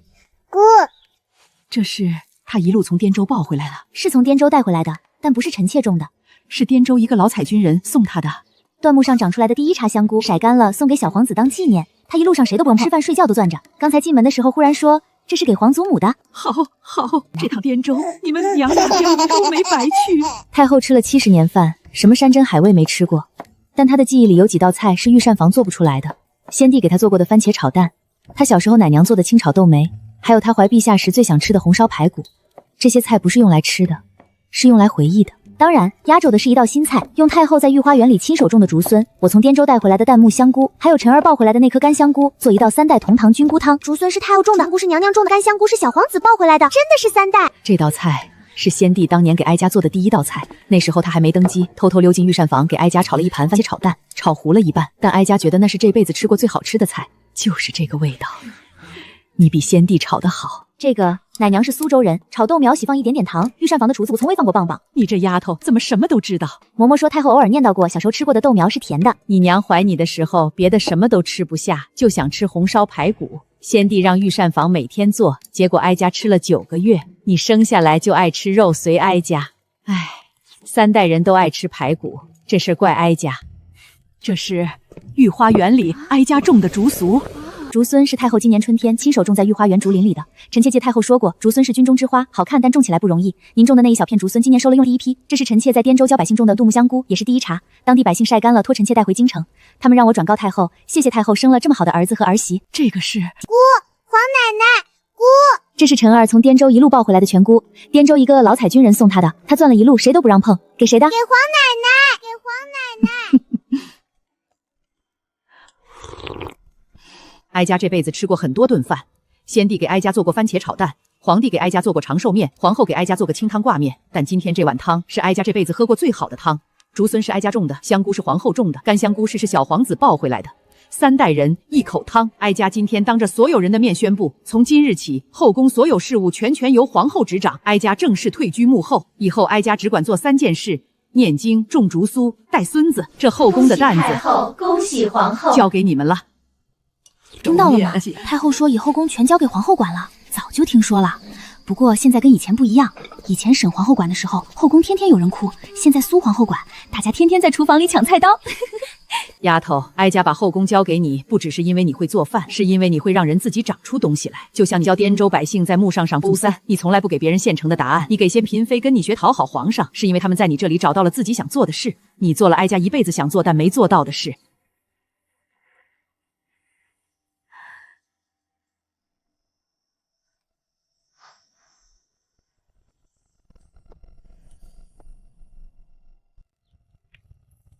晨儿，把鸡蛋在碗边敲一下。娘第1次打鸡蛋，打到地上3个。你蛋蛋碎了，比娘强。没关系，没关系。来，再试一个。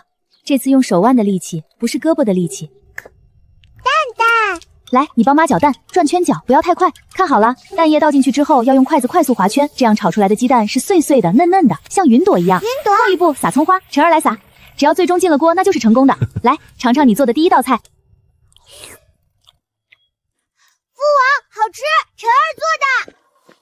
确实好吃，比你娘第1次做的，跟你娘做的一样好吃。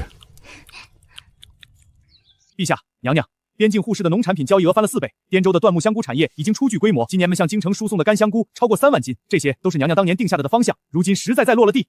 老臣在户部30年，这一本是每一笔都经得起查验，每一文都看得到去处的，这才是政令该有的样子。不是我做到的，从没见过有人能把一纸衣冠，还有那些愿意自家护后院种香菇的百姓做到的。我只是开了个头。大梁皇帝陛下，皇后娘娘，外臣这次来是来求人的。北狄草原上的牧民世世代代只吃牛羊肉和奶制品，到了冬天，一点新鲜蔬菜都吃不上。外臣2年前在京城吃了火锅宴之后，就在想，能不能把皇后娘娘的大棚种到草原上去？作为交换，北狄愿意向大梁全面开放牧场和奶源，大梁商人可以在北狄牧场上自由交易，北狄的优质牛羊肉和奶酪优先供应大梁。这是外臣能拿出的最大诚意。完颜国主，在草原上建大棚比在中原难得多。冬天草原的温度比京城低很多，风雪也。大棚骨架需要加固，保温材料需要加厚，缺乏发酵用的稻草，需要用干牛粪代替发酵产热。但是我愿娘娘愿意亲自来吗？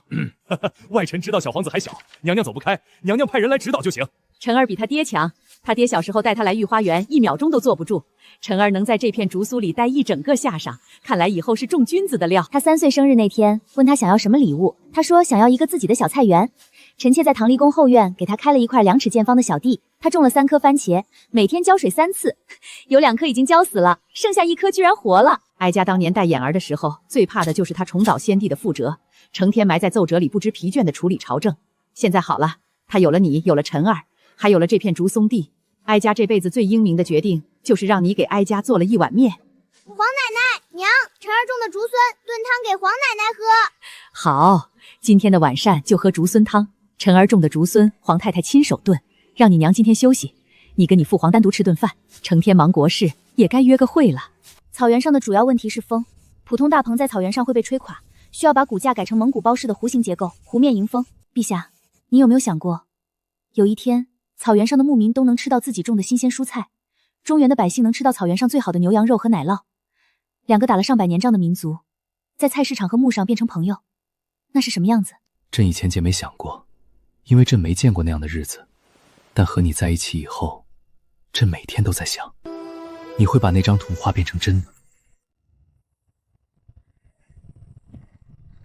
皇后娘娘，大棚建好了，菜也长出来了。外臣现在遇到了从没想过的难题。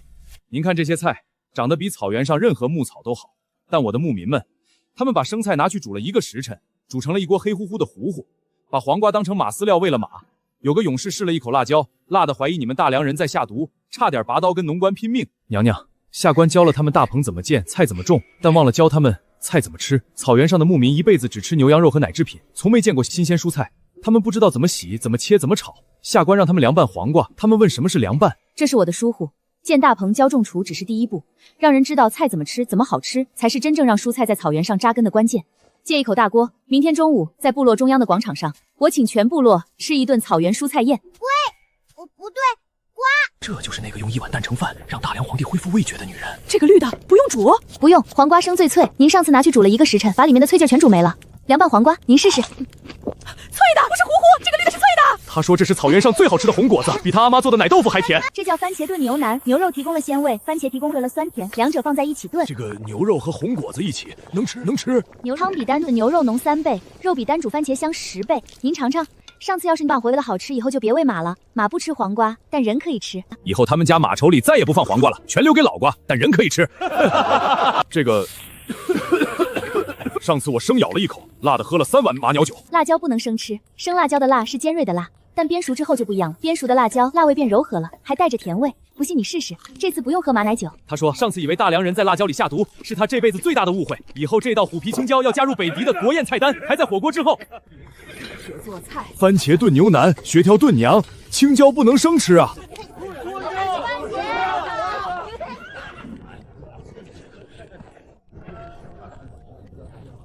明天我也去大棚摘番茄。那个河边的皇后娘娘，您今天不只是做了一顿饭，您让我的族人知道，草原之外还有另一种活法。吃肉是为了活下去，但吃菜是为了活得更好。国主，我只是开了个头，以后技术团队会继续教牧民怎么用大棚里的蔬菜做菜，凉拌、清炒、炖汤、腌制，每一种做法我都会写成菜谱，翻译成北狄文字。草原上的孩子从这一代开始，冬天也能吃上自己种的菜了。3年前在京城，我说您抵得上10万精兵，今天我收回这句话，10万精兵只能破城，您能让人心变成一片菜籽。又征服了一个国家，用番茄和芦檀。娘，他们为什么不用羊皮球？因为他们还没学会怎么吃它们，等他们学会了，就不会拿来踢了。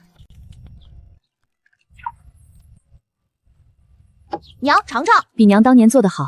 娘在你的年纪，蛋壳还经常掉进碗里。父皇说我刀工还不行，昨天我在御膳房切土豆丝，父皇说我的土豆不是丝，是条。你父皇的刀工连葱花都切不匀，他哪来的底气批评你？皇上每次进厨房都是等着吃的，上次娘娘让他帮忙翻锅，他把锅铲掉进汤里了。娘，我以后想当御膳房总管，我觉得管理整个皇宫的厨房比当皇帝有意思。你当不当皇帝不是娘说了算，但有一件事，一个会做饭的皇帝一定比一个只会批奏折的皇帝更好，因为他知道他的百姓吃什么。你吃过的每一口冬天的黄瓜都是从这样的土里长出来的。不是从御膳房的菜筐里长出来的，是从这里。你父皇批的奏折上会写大棚推广至某州某府，但奏折上写不出来土壤的温度，你要自己来摸。好味馆是全京城第一家把后厨打开让人看的餐馆，这叫透明。以后你管理别人，也要让别人能看到你在做什么。透明的人不怕被怀疑。娘，为什么那个北狄人愿意用2块奶疙瘩换1饼茶？他不能自己种茶吗？因为草原上长不出茶树，就像中原养不出草原上那么好的羊。护士是让彼此都能得到自己土地上长不出来的东西。你将来如果当了皇帝，你做的决定影响的不只是宫里的几百人，是这个国家千千万万的人。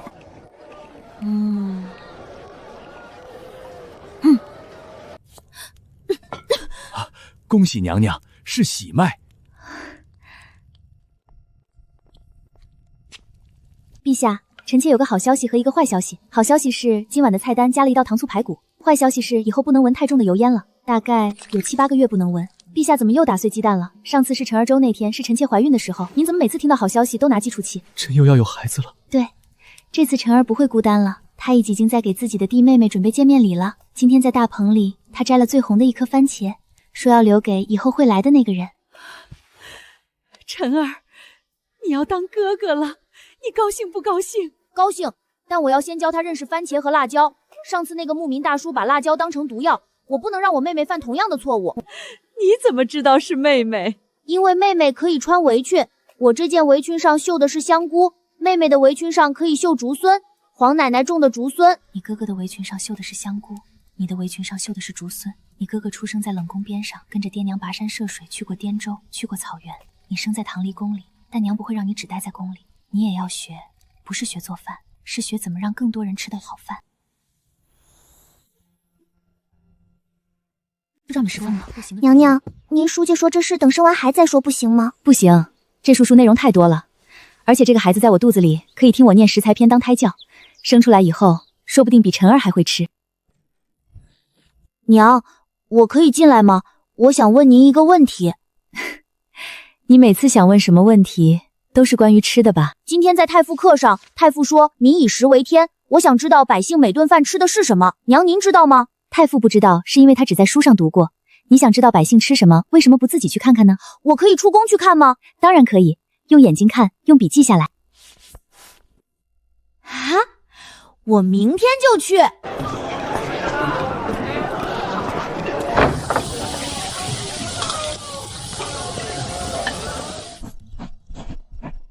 娃娃，你饿不饿？要不要喝碗粥？谢谢奶奶，我不饿。奶奶，您中午只喝粥吗？不吃菜吗？菜，冬天菜比肉贵，有钱人才吃得起新鲜菜，我们穷人冬天只吃咸菜疙瘩，腌一缸能吃一冬天。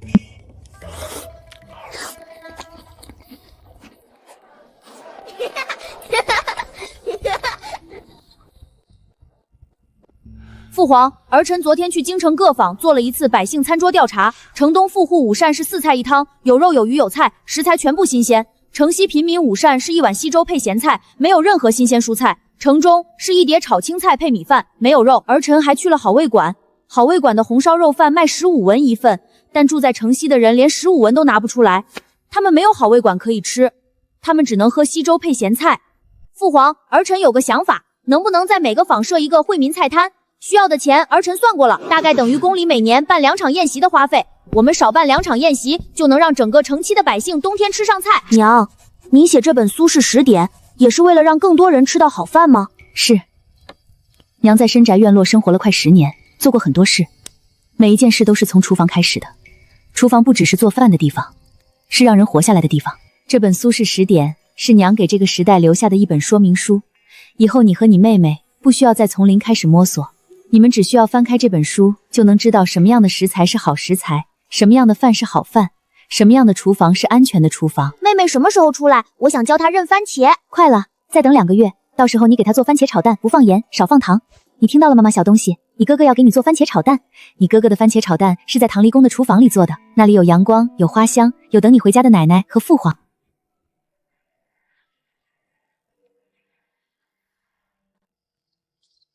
上次晨儿出生，哀家急得念了1整眼的经。这次丫头懂事儿，没让她娘疼太久。用力，快了！恭喜陛下，恭喜太后，母女平安，是个小公主，哭声比当年的太子还响，身体壮实得很。陛下，臣妾饿了，红糖鸡蛋水，翠儿熬好了没有？红糖鸡蛋水。娘，她的鼻子像我，嘴像父皇，耳朵像皇奶奶，眼睛像唐离宫院子里那棵唐桃树春天开的花。先去掉蛋清，妹妹现在还不能吃蛋白。番茄用开水烫一下去皮，然后切成小块。妹妹，这是哥哥种的番茄，从一颗种子开始种的，今年收了3颗，一颗被鸟啄了，一颗被我自己吃了，这颗最好的给你。娘，妹妹吃了喜欢。她喜欢，她喜欢。你娘当年在冷宫里做蛋炒饭的时候，从没想过有一天你的孩子会吃你儿子做的饭。朕想了很久，给他取什么名字？他叫萧念，念是念着百姓饭碗的念。他娘一辈子都在替百姓的饭碗操心，而且念也是他娘姓氏的谐音。大梁第一位随母姓的公主，姓苏，名念。娘，妹妹的名字是父皇取的，但她的小名我能不能取？当然可以，叫小番茄，因为她吃我做的番茄串糊的时候，笑得像一颗红番茄。苏念，小念儿，以后你哥哥教你做番茄炒饭，娘教你做蛋炒饭，都是最普通的菜，但吃这2道菜长大的人不会忘本。哀家这辈子养过3个孩子，晨儿不一样，她是闻着炒鸡蛋的味道长大的。这宫里以前只有御膳房的油烟味儿，现在有番茄炒蛋的味道，有竹荪炖鸡的味道，有小孩子在厨房里打翻酱油的味道，这才像个家。太后，臣妾想让念儿随臣妾的姓，不是为了让臣妾的名字传下去，是想让她记住，她的祖母种了一辈子竹苏，她的母亲做了一辈子饭，她的父亲守了一辈子江山，她出生在一个3代人一起吃饭的家里，这是最珍贵的东西。皇奶奶，娘，这果竹荪等妹妹长牙了炖汤给她喝。是一直没想好怎么写。这一章为什么是空白的？这最后一章不是给他们留菜谱，是留一个答案。有一天他们问为什么我娘要做这些的时候，翻开这一页就能看到答案。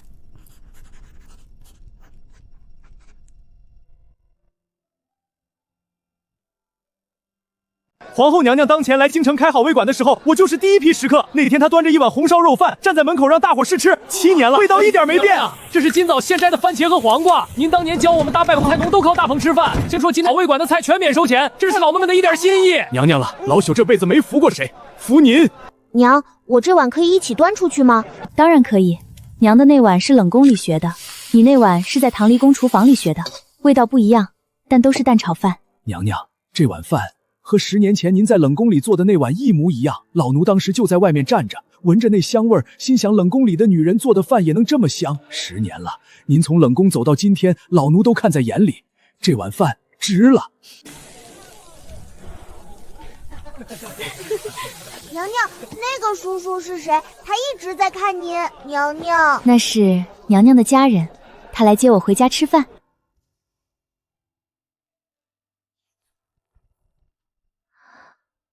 蛋炒饭的关键是饭要隔夜的，隔夜饭水分少，炒出来粒粒分明。蛋炒饭的蛋和饭必须分开炒，最后再合在一起。皇后娘娘，这是北狄草原上第一次在冬天长出来的黄瓜。我的牧民们说，这根黄瓜比马酒还珍贵，以后草原上的孩子冬天也能吃上新鲜蔬菜了。谢谢您，班延烈。今天你在好味馆炒了那么多碗，没有一碗是给朕的，朕只好自己炒一碗。好吃，比冷宫那碗还好吃。真的？冷宫那碗饭是给冷面帝王吃的，这碗是给丈夫吃的，味道当然不一样。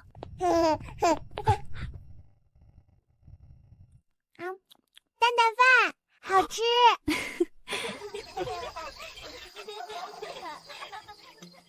这本书娘写了2年，是娘这一辈子所有知道的关于食物的事，食材怎么挑，菜怎么做，厨房怎么管，中毒了怎么救。最后一章是写给你和念儿的信，让更多人吃到好饭，这是娘这一生最相信的事。愿你们也能找到这样的人。娘，我一定会把这本书传下去，以后我把它传给念儿，念儿传给他的孩子，所有拿到这本书的人都会知道，我们家的传承是从一碗蛋炒饭开始的。不只是蛋炒饭，是从冷宫里一个等死的女人开始的。她没有放弃，她给自己做了一顿好吃的。当年御膳房主管刘德全在这里下了30年毒，你娘在这里拆了他的阴谋。哟，我的乖孙儿来了，快过来！把刚摘的番茄给皇后娘娘带回去炒鸡蛋。娘娘，你来啦！这番茄看着就新鲜，贵点也值了。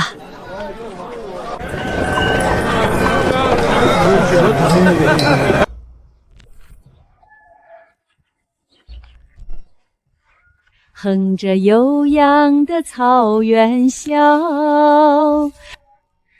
这是娘川转来的第一天，在这里做了一碗蛋炒饭，遇到了你父皇。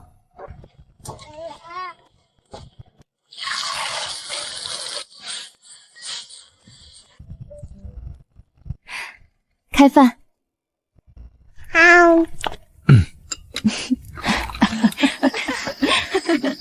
我从另一个世界来到这里，那时候我以为我只是想活命，后来我遇到了一个尝不出味道的人，我给他做了一碗蛋炒饭，他说尝到了味道，不只是活着的味。从那起，我见了护士，开了图鉴，写了10点，我生了2个孩子，他们一个会做蛋炒饭，一个最爱吃番茄。